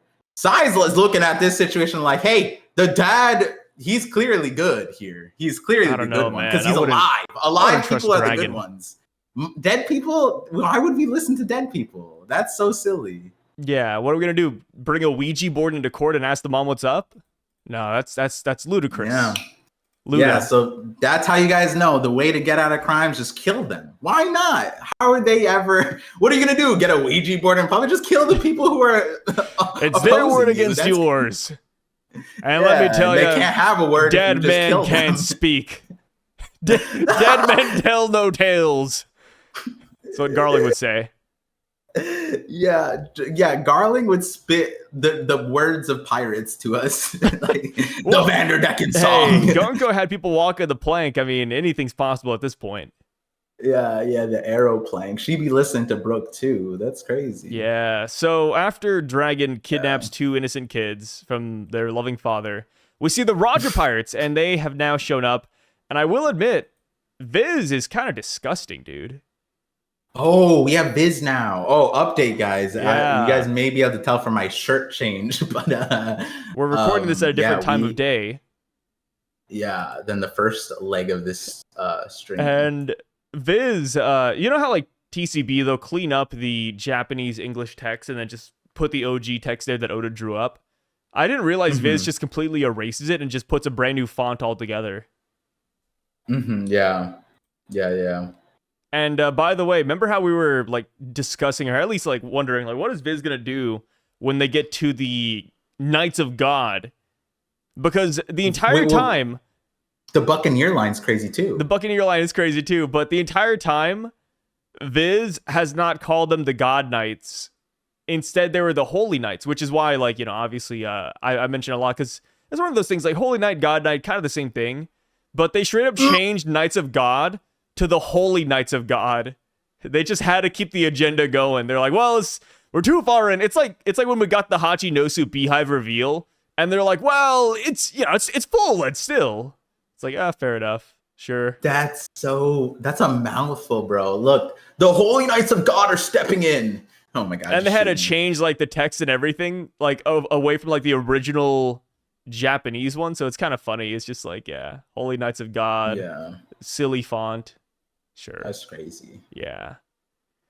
Viz Defenders, watch out. We need to actually just real quick go back to the God Steel thing, but then the Buccaneer line. You're just more Buccaneers, aren't you? That's a little bit different. A little bit. Let me see what they say in TCB. They said, are they Buccaneers too? Yeah, that's feigning, like that sounds more questioning. You're just more Buccaneers, aren't you? It's the same, I guess. It's just like, If you wanted, I could grab a third translation of it.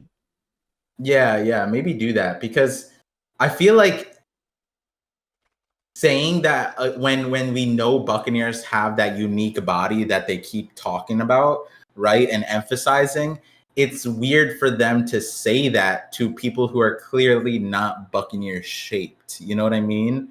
Like, they literally on site can diagnose Kuma as a Buccaneer. They don't need a blood test anymore, right? Like, versus I can't look at more than half of these people and say, oh yeah, these are Buccaneers. This is the two. So it is interesting that they're like, you're just more Buccaneers, aren't you? It's like, is it unreliable narrator or is it reliable? Like, what's happening here? Another translation I'm looking at right now says, you're Buccaneers too, right? I feel like that's more questioning like TCB, but it's a slight thing. I think one way or the other, what we said on the earlier part of this call still sits. It's just kind of weird. And then Saint Igunko is now the devoted blade of God. The what? That oh my god, devoted blade of God is so. You sure she's great, but she's still just the knighthood's pet. Devoted blade of God. Oh god, this is the worst. Timeline. What? Yeah, Viz. I had funny, dude. It's funny because in my chat before I came on stream, the TCB translator and someone who talks about the translations pretty frequently and heavily, and more or less is like, like they're not incorrect. Like, I feel like a lot of times it's like context and questioning and whatever. And so like they were having a debate, and I'm pretty sure they took it off the chat because they're like, yo, let's talk about this in DMs.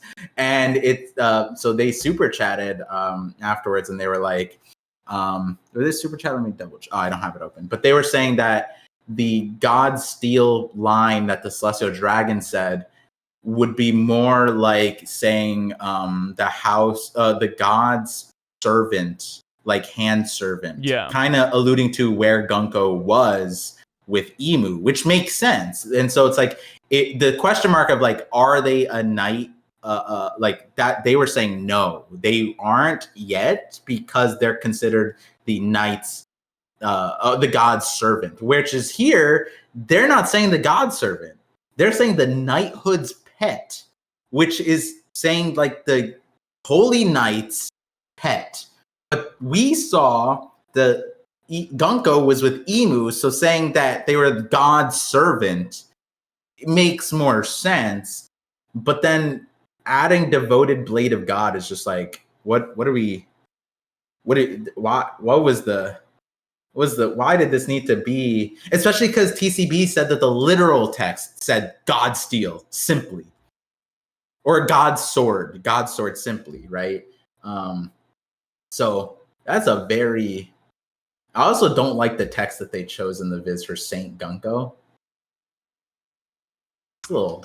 So I'm looking at a different translation. It says, really, listen, she's still just the Knights of God's personally employed God's steel, God's loyal blade. God, emphasis on the God's loyal thing, right? Versus Viz is saying the knighthood's pet. Yeah. And the God part different. falls on the title. The title of, like, they just put a devoted blade of God. And like God's steel, that's still there. But saying knighthood's pet versus God's servant, that's completely different things. Yeah. One's almost derogatory. Yeah, the pet's like pretty derogatory. Yeah. Yeah, that's basically saying he's Chopper. Like that's what people see Chopper on. It's emergency food. Come on. One berry or 10 berry, 100 berry, right? That's all Gunko gets. Why are you betting on the pet? You know what I mean? That's actually what the perspective is. If you had a lineup of the Straw Hat bounties and you're like, oh, who is going to cause the most damage in Marineford? Hypothetically, if all the Straw Hats were at Marineford, it'd be like, oh, I'm betting on the 100 berry pet.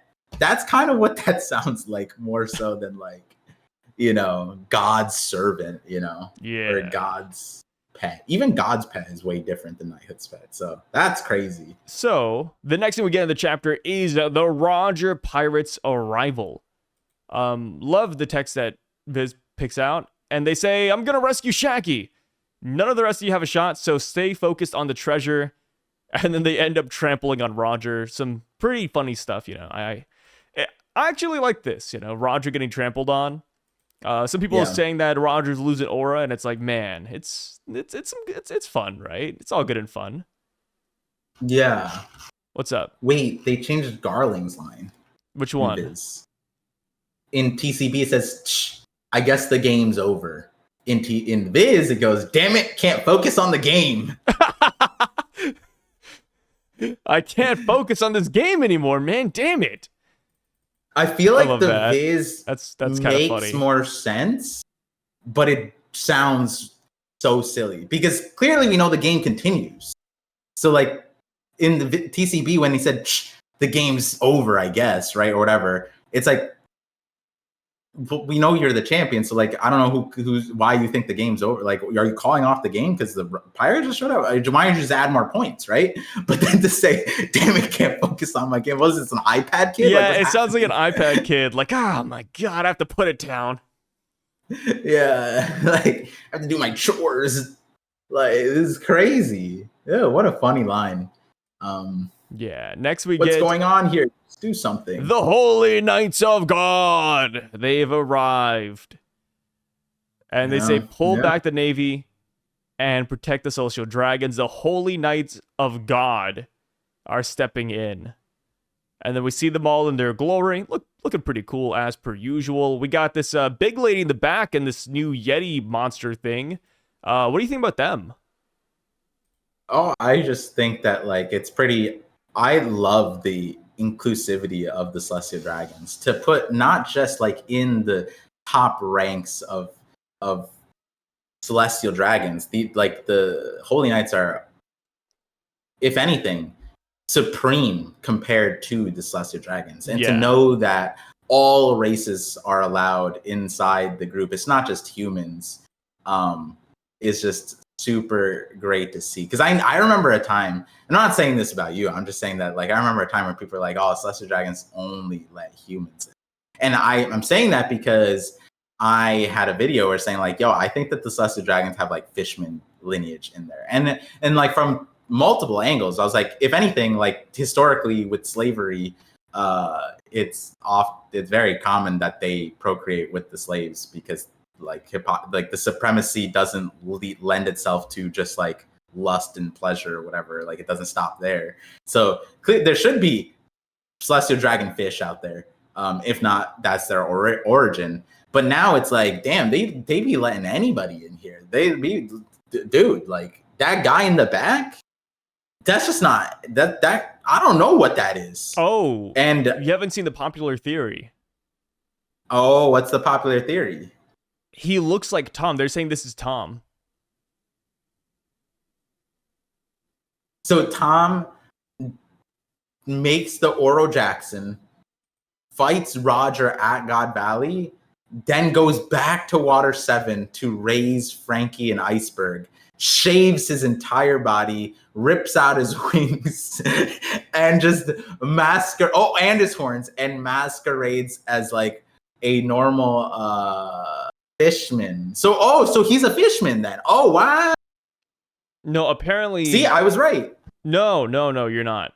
Apparently, Tom is pretending to be a human with this outfit.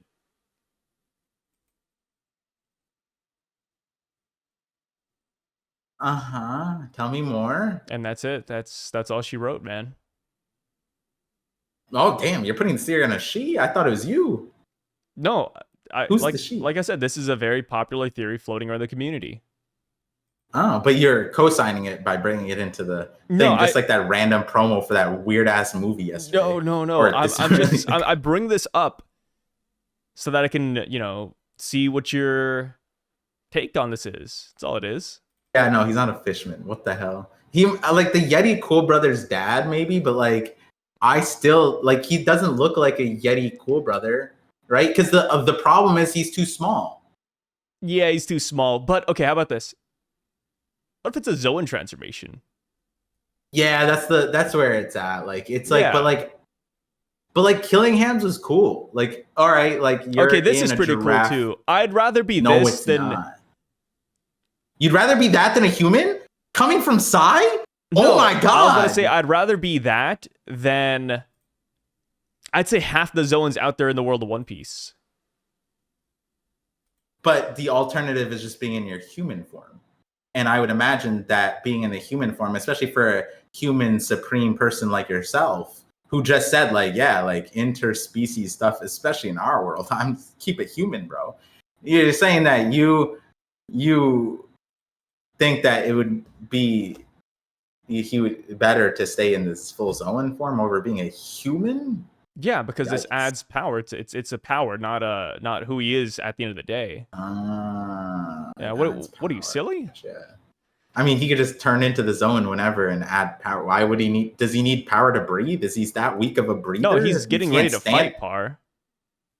Is he? Yeah. They're posed up like the Ginyu Force, bro. Yeah, because they're about to fight, Par. What can I say? They're getting ready to throw some hands, man. Yeah, he's in his Zoan form. This guy is so not ready to fight that we didn't even see him last time we saw God Valley. This guy, man. I mean, listen, I'm fine with him if maybe he gives Barbell like a clash. Maybe it's like that.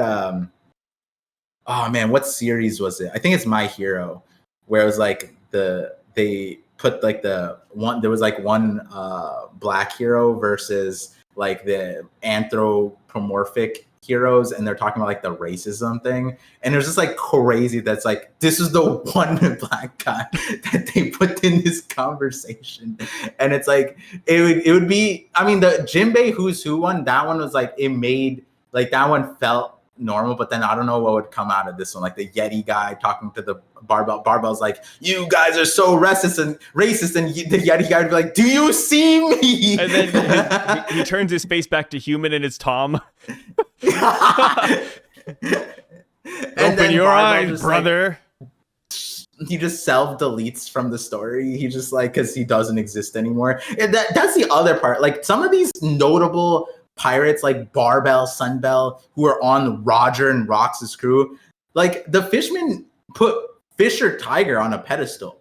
Yeah. And my guy, like, yeah, he did the Celestial Dragon thing, but even before that, he was like a hero. Everyone's like, yo, big bro, Fisher Tiger, bro. Where's the Barbell respect? Where's the Sunbell respect? You know what I mean? I have like, no idea. What happened to those guys? I mean, a popular theory is that they got sugared.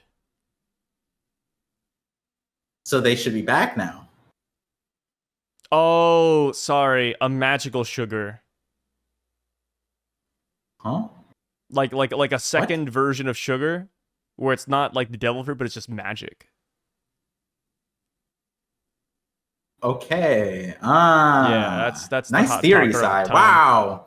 Where'd you hear that one from? Did The she write town. that one too? It's the town is speaking to me. Uh, Yeah, I have no I'm clue, glad you. dude. It is like one of those plot holes. It's kind of like bounty hunters, right? Like we don't see bounty hunters anymore. Like why do we have the bounties, man? I love them, but damn, dude, nobody's cashing this in. Yeah. It's like where's Barbell? Where's Sunbell? Where's I would say like 90% of Roger's crew where they go afterwards. We don't ask those questions. Yeah. Yeah. I mean, the bounty hunter thing is a little funny too, because like we kind of know it that like a lot of the bounty hunters are just pirates, right? Like yeah, like on and then at that Hakinosu, point it's they can't turn in bounties anymore. yeah, so they're not bounty hunters necessarily, but like Zoro as a bounty hunter at the start of the story was kind of like a rarity because he was like morally opposing piracy, right? Like he's like, I'm not gonna be a pirate, yuck. And like, you know, he was the Navy condemned him and he's like, all right, whatever. Like he wasn't opposing it, even though he technically could have, right? Like and he just kind of accepted it, and then but he was a bounty hunter, so it's a very interesting thing because we move forward and it's like the largest bounty hunter organization is just a pirate, right? Like technically they are bounty hunters, but like they're underneath the warlord guy Crocodile. But you know, this is interesting. Yeah, it is interesting. You know, people are saying that behind Roger is actually Douglas Bullet. Yeah, It's not Douglas Bullet. Ram. Yeah, that's sad. I wish it was Douglas Bullet. You know, I think he definitely needs Douglas Bullet here on this island, but it's no, he doesn't. Unfortunately, it is firepower. what'd you call him? Like Rangan? Yeah, that loser. Yeah, that guy. It was funny because at first I was like, "Yo, that does look like Douglas Bullet," and then someone brought Ram, and I was like, "All right, let's look it up." And I was like, "Oh, this is definitely Ram," and I was like, "Wait a second, we could just figure this out." How old is Douglas Bullet? 10, right? Like 7. He's 7 at God Valley, I think. And I'm like, God. And then people are still like, that's Douglas Bullet. And I'm like, I don't know about you guys, but like, this ain't no 7-year-old. The craziest looking 7-year-old known to mankind, brother. Yeah, and they're like, Par, have you seen some of the One Piece characters? I'm like, yeah, I have. And wait, was that like an honest response? response? Like, Par, but One Piece characters, man. There was a few people, dude. Like, I don't know if it was honest, but there was multiple people, and I like if it's one guy, I'm like, okay, maybe they're trolling. But when I see like 3 comments, like, yeah, haven't you seen? And then I'm like, maybe one of them is genuinely thinking that this is 7-year-old Douglas Bullet. And then someone said like, oh, but like, what if there was a devil fruit involved, Par? And I'm like, we know his devil fruit. Okay. No, I mean, like they were saying like what you were saying, the sugar thing, right? Like they're saying something. I'm like, like a magical Shinobu is just here on this island. Yeah, like, okay, so am I supposed to believe that canonically 7-year-old Douglas Bullet somehow got aged up here, and like Oda kept his age later on, even though Roger dealt with him as like a teenager in the thing? Or it's just a guy who looks exactly like Rangram in the concept. It's just so funny knowing that Rangram is supposed to be here. Douglas Bullet isn't, and yet people are going to Douglas Bullet. That's actually hilarious, man. Yeah. That's I mean, so Douglas good. Bullet could be here. He could. Imagine that. We find out he's like a Davy Clan kid. Oh. No, I don't think so. I mean, that'd be kind of sick. That would be sick. Yeah, don't get me wrong. Because it would be like the whole Whitebeard takes in Blackbeard and then, you know, has this monstrosity on his crew that retaliates, and then Roger takes in Douglas, who did the same thing, but then Roger like actually just put him down. You know, Whitebeard didn't. Okay. You know what? I see where you're going. Yeah, and Douglas Bullet, got a Buccaneer body. Who doesn't have a Buccaneer body nowadays, though? I mean, half of the Davy clan on screen, like, if not more. I'm just saying, man. There's so much like Buck talk going around and Dave talk. It's like, damn, dude. Yeah, I feel you. I think it's separate. I just locked that in. It's fine. Yeah, I think it's separate. So let's see here. We got the Holy Knights. Oh yeah, the big woman. Yeah, I didn't know it was a woman at first until I saw the shading on the Tata. I was like, oh. Yeah. Pretty cool stuff, man. I'm a big fan of it. Yeah, it's like a Moria vibes, right? Like that's what I got. Moria vibes. People are saying that she looks like, and this is a genuine one. People are saying she looks like Vito from Capone Bege's crew. Yeah, she look. Yeah. That's why I said vibes. She doesn't look like Moria, but she has like the same like feel, horns, the face smiling the way it is. But then I like sat back. I was like, is this just like all the warlords' moms? Like, is this Crocodile with the cigar? Is this Doflamingo's glasses? Like, but we know Doflamingo's mom. Like, and it's Moria. Like, I was like, and then she's like big. Like, maybe she's shaped like a woman. Number. Yeah, like there's something funky going on. I was like, Oda just put in all the interesting. Wow, I just got the notification for your poll for the Davy. Oh, that's so funny. Let me go vote. You're gonna go vote on the Davy clan poll? Yeah, she's a true Davy member. Yep, that's the one. Dang, 66%. No, she's not from the Davy clan. That's crazy because they're like, behold, the Davy clan. And then they're like, see, this is what I love about polls. You get to see what the general public thinks about things. Yeah, but they haven't seen this video. I swear after this video, they haven't seen my argument yet. No, it's not even an argument yet, guys. There's more coming to the massive Davy clan mega theory. It's like on stage, we have the Davy clan. And it's like you would assume everyone's a Davy clan if they don't say anything. So it's like, unless they go, except for that lady. That's just his mom. That we didn't want an unattended minor on stage at a genocide. We actually don't know if the mom is on the stage. TSA? She's holding teach. What do you mean? Yeah, she's holding teach, but is she on the stage? Do you see the background? Bro. Do you see her in the panel with the giants? There, you see you also see a crouched over figure center on the stage. Also, it could just be somebody whose knees they shot out. This is great. I love it. It's just all the logic is like, damn, they're better than the airlines because they're like, damn, we can't have an unattended minor on stage. Like, how can we do that? And it's like before the 2000s, you could have just been like 12 going on a plane. No one would stop you. What if she said that she was a Davy clan member? Hey, listen, I'm going to use your logic. Who are we supposed to believe? The person who's telling me that they're a Davy clan? I don't know, Sai. Maybe I take her at face value because she's alive. Like, I don't know. Yeah, there we go. Yeah, so she says it, right? Then, like, are you going to say, like, oh, she's, at that point, like, is she lying to them? I don't know. She's lying to them. She's lying to them so that she can stay with their son. But effectively, on stage right now, she is Davy clan. Effectively, according to Celestial Dragon standards. That's what you would be coping with then. Is the Celestial Dragons, she is a Davy clan. Yeah, but no Celestial Dragon's looking at her. No Celestial Dragon's going to be looking at her and saying she's not a Davy clan. And I know you pride yourself in looking at it from the Celestial Dragon perspective. So if you're saying that she lied to them, that she is Davy clan, then the Celestial Dragons believe that she is Davy clan. And so that is the truth that they are going with. Yeah, but our truth is different. On stage. We know reality. Oh, we do? Like imagine Roxy Zebek shows up. Roxy Zebek shows up, and he says, "Why is my wife up there with the Davy clansmen?" And that's it. Wait, hold on. Actually, what did Rox actually say? Did he say that they were Davy clan, or did he just say wife and kids? Because that is interesting now I think about it. Like, he might have said that they were Davy clan already. Let me see what the Viz translates. Oh, see what the Viz goes. Viz, come in. I sent my wife and child to Homeland, told them to seek. No, it wouldn't make sense that she's Davy clan, right? Because it's like exactly. It's I agree with that. You're but the thing is, they have her. on stage. One minute you're behold the arguing that Davy she's clan. a Davy Klansman. The next minute you're like, no, it actually doesn't make sense. Oh.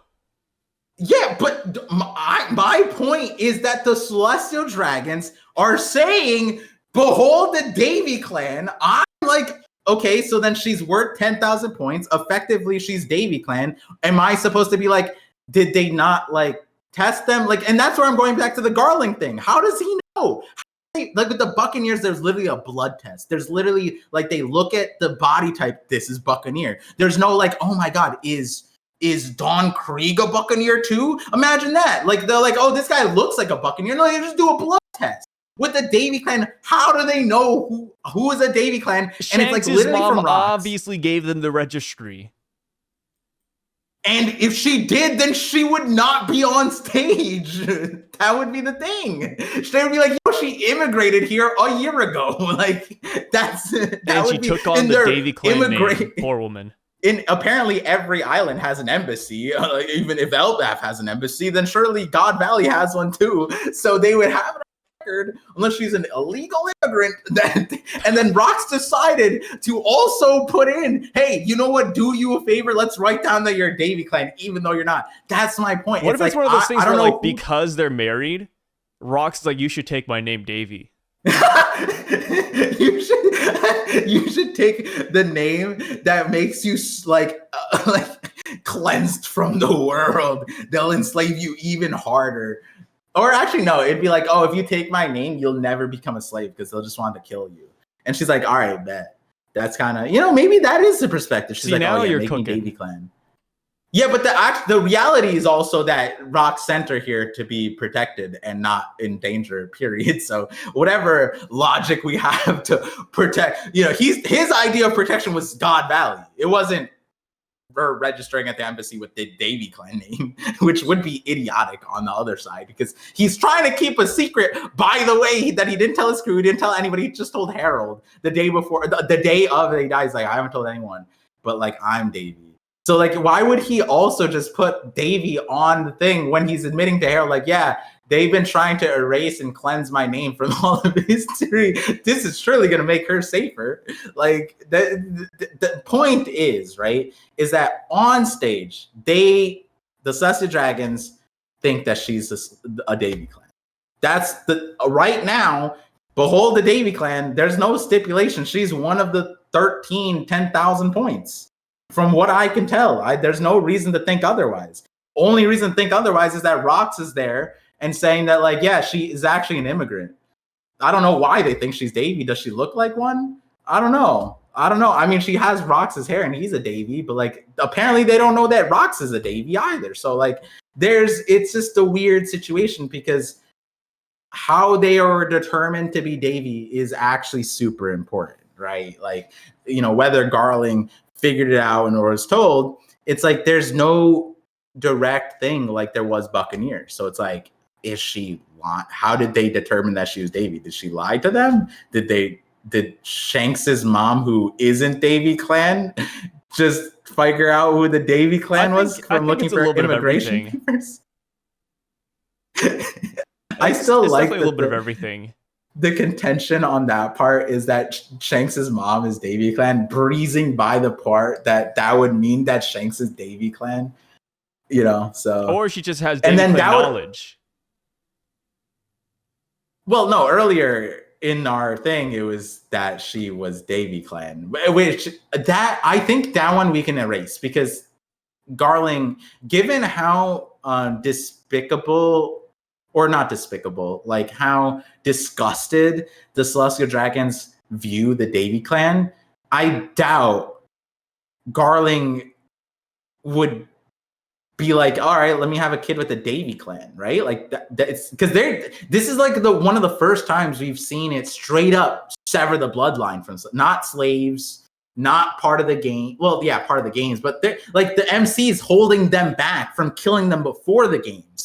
That's how much they want to kill the Davy clan, right? Which, going back to part of the early part, do you think it's justified? This ire is justified? That was crazy. Which is like, no, there's some insanity there that like has to be uncovered. And so I think that insanity tells us that There's no way that Shanks' mom is Davy Clan, because Garling wouldn't do that. I would assume that he would hold the same views about the Davy Clan as the rest of them, right? So like, and then to prop up, because then he'd be propping up a Davy Clan into the Holy Knights, that would be, unless we're saying Garling is a bit like he's actually betraying this Holy Land.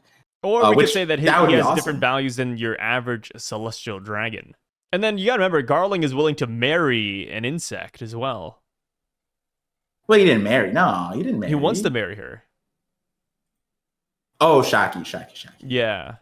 Make her, no, but marry is not, make them my wife is more like Handmaid's Tale, kind of like make them my wife. Like marriage isn't really the constitution that they're, like the word doesn't constitute. Like when they go, oh, this is my 7th wife, just throughout the 10th and 14th, I don't know if that's marrying the wife in holy matrimony. I don't know if it's the same. Like they're not upholding vows here, Sai. I don't know. He's like, oh, Shaki's my wife, and we're gonna have a monogamous life in immortality for the rest of. No, I don't think that's the case. It's just like, oh, Lee's a trophy of a wife, and she's like number 49, right? Like that's the wife doesn't, like.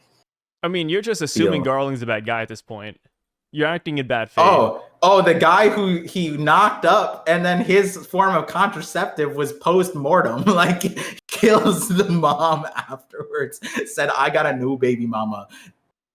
I pre-ordered her, actually. Like, he's also a passport. Yeah, people are saying he ordered her off of Amazon. Yeah, straight up, dude. The Wang Ji Express, brother. Yeah, the Alibaba Wang Ji pipeline. He's making moves. So we go on and we see the wings of the Davy, Whitebeard and Shiki. They're chopping up Marines, and that is when Garp has he shows up right after that, and he throws a cannonball at the pirates. We don't know who gets hit by this, by the way. For all we know, Garp probably just hit a bunch of God Valley slaves. The Marines are cheering him on. You can tell if you really like open your eyes. I did not mean it like that. That's so racist. That was crazy. That was insane. That is like I take no. The most vile act of apologize. racism I think I've ever faced in my life. Yeah, no. Are you good, man? That was no, I need to go on an apology video. I don't care. It's fine. I love it. I'm glad I'm finally. No, that one was out of line. No, don't forgive me for that one. No, dude, that one. It's no big deal, Par. No, truly, Par, that one I did not mean it like that. Mega racist to all my friends. I meant more like to me. It's I'm Par vision. It's like eye things are there. I meant no, dude. It's good, man. It's fine. You're a real one. Thank you for forgiving me in this time. I was just gonna say they're holding weapons, and the slaves didn't have weapons from what we saw, and they all have weapons, and they're also not wearing targets on their back. They have like jackets, so the slaves have the targets on their back. So Garp's aim, he's rivaling Yasop, honestly. Like how far he threw with no propulsion weapon, you know what I mean? Like, can Yasop do this? Can Yasop snipe freehand? Like Zoro can sword without swords, but can Yasop and Usopp gun? Well, yeah, Usopp can gun without gun, but he uses a slingshot. Garp out here sniping. He might be Usopp's final villain. Garp versus Usopp. I mean, hey, you know what they say, guys? Elbaf is Usopp's arc. You know what? Usopp upscale. Here we go. And think about it. When Usopp, right? When one of the first feats we have of him is he sunk a Navy ship on accident with what? Cannonball. Cannonball. Everyone was shocked. And Garp would look at him and be like, "That's my rival. That's the kind of power I need, Kong." Right? He would say that. Yes, he would say that verbatim. Actually, I thought I was listening to Usopp himself when you said it. It's crazy. I love this. Yeah, Garp but Cannonball realistically, is classic, dude. It's just the meteor fist. It's nice. I think Garp is farther than Kid was from Elbaf's coast. Yes? It looks like it. Nah, it looks about the same. Damn. That's Yeah. crazy. Because Shanks, because jumping, because oh wow, we have to put Shanks in that. He was the projectile. He shot himself with a jump. Jumping is it's hard to aim sometimes. Especially that far away. We're talking about miles, right? Like that looks like a 2 miles distance. It's pretty far. Yeah, it's pretty far. It's not close. That's why Yasop joined him. He realized Shanks is the greatest gunman. And that's why Mihawk gave up, because he's no longer on the same playing field. World's greatest swordsman versus world's greatest gunman. The world's greatest Jumpman's a crazy title. Yeah. So, yes, Garp is here. Wow, the Viz is kind of funny. He says, "Here I am, baby." He throws his fist up. The Viz, man, it's... You know what? I will say this about the Viz, right? As much as we shit on them, they do bring us a smile to my face. Dude, could you imagine rolling up to a genocide being like, "Here I am, baby"? Like, what the fuck? I like to imagine he is, like, killing a bunch of slaves in that panel. And then he just, like, it says, "Garp, 10,000 points."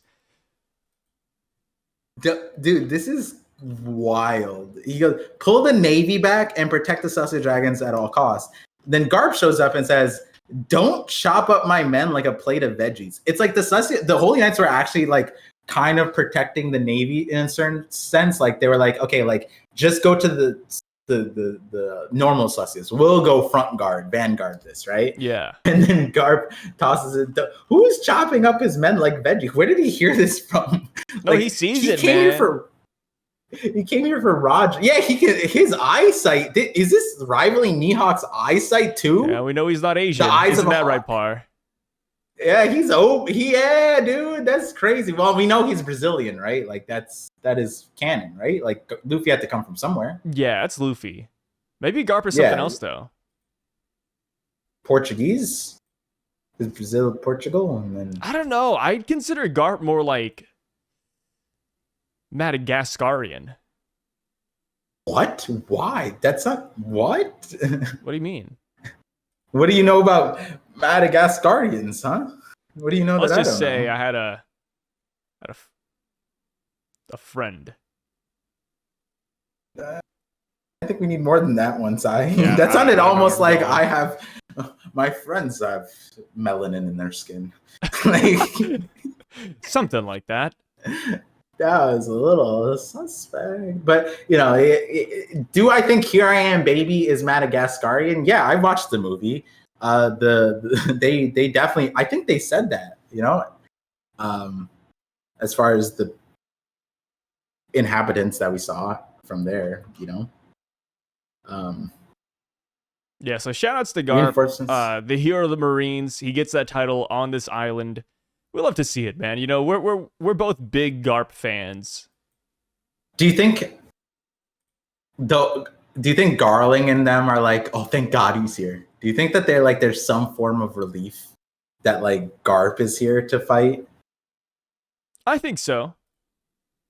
Yeah. It's an ally that you can control and, push around a little bit. I do think that is interesting. We have yet to see a God Knight and a Admiral interact, right? Yes. And that, like, because like we saw Akainu converse with the Gorosei, and we saw him kind of flustered. He even got angry with them, right? And it's like like in that scene when we saw Akainu do that, it like at that point we don't know how strong the Gorosei are, and now we do, and we don't necessarily know if Akainu knows their power level. Like, is Akainu sitting there frustrated that like I could just kill these guys? Why are they giving me orders, right? And it's like he knows that there's repercussions. So why else would he allow this thing, right? Like there's a whole structure that he cannot defeat, and he's willing to work under, no matter how corrupt and how bad they make him look. But like there is a certain extent of like the God Knights though, because they are combatants primarily. So I wonder like what an admiral / an admiral-esque character like Garp interacts with like the God Knight. Like, does he see Garling and does he give him respect because he's strong? Because strong characters respect strong characters.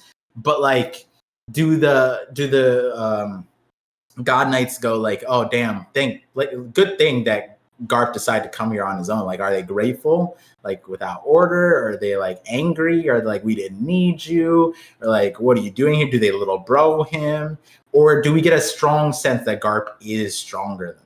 You know what I mean? Like, it's kind of curious where this like, you know, allyship lands, because they're technically allies right now. So yeah. Yeah. I think we'll finally get that interaction.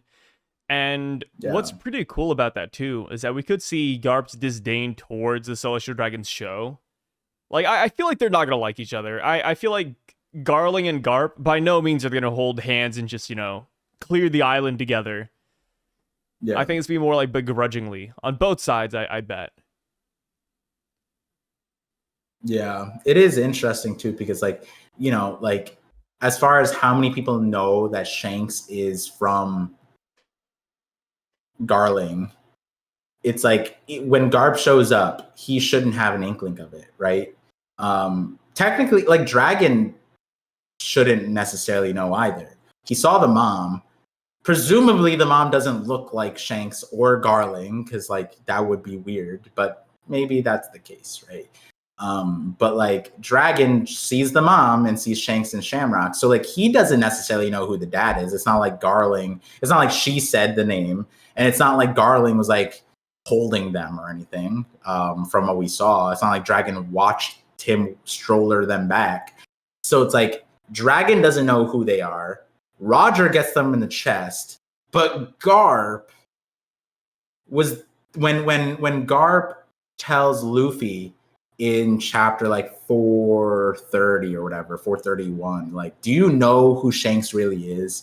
We don't know the degree of what that means, right? Yeah. Because at the time it's like he's saying he's a Yonko, he's a terrible pirate, and like yeah, we get it, your Navy and the Yonko are pirates and they're heinous, and it's like, okay, Big Mom is crazy, Kaido, which we didn't know at the time, Big Mom or Kaido, their reputation, we didn't know Whitebeard's reputation really at the time, other than Ace being underneath him. Then when you saw Whitebeard, we're like, oh wow, he's a decent person, right? He's not like the pirate reputation that pirates never normally have. But we got Big Mom and Kaido, and it's like, okay, they uphold the crazy stuff that validates, like, if Shanks is close to them, it makes sense what Garp is saying there. But it's like when we start getting more of Shanks is not doing all that much crazy nonsense stuff, right? And Film Red doesn't really help with that either, because we have the Elgia, and it's like we don't know how canon that whole scenario is and the reputation gets from that. But like I don't see Garp holding on to that, like, yeah, Luffy, you don't remember Elgia, the island that was destroyed by your savior. It's like, I mean, like, first of all, the people are still alive there, technically, even by that standard. And, you know, like, it's just kind of funny if that was the case. But now you could look back in the line and be like, Garp knows that he's a descendant of Garling, which I want to say he would be the most sane character, because it's still to this day, I just don't get why anybody doesn't look at Blackbeard and see rocks, right? But maybe Garp is the only guy who's like, hey, you guys know that Teach is just Rox's kid, right? Like, am I the crazy one here? Because Garp could actually know Shanks' lineage of, like, and that's something like the Gorosei might only know. But it's weird for him to have even figured that out from this situation, because at this point Dragon has them, right? So you would still need some detective work to figure it all out. But hand in hand, it's like, I think Garp is a smart guy. I think he'll see Dragon running towards it, because I think Dragon will come to Garp. Because like right now, like Dragon, he can't go to his ship, he can't, you know, foster kids, he can't sail off on his own.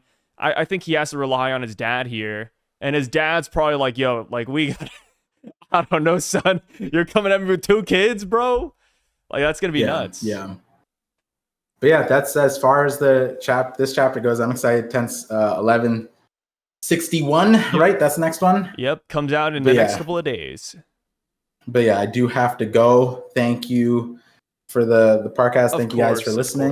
course. Peace out. It's not actually coming out in the next couple of days. But yes, peace out, guys. Thank you, Par. And shouts to Bogard.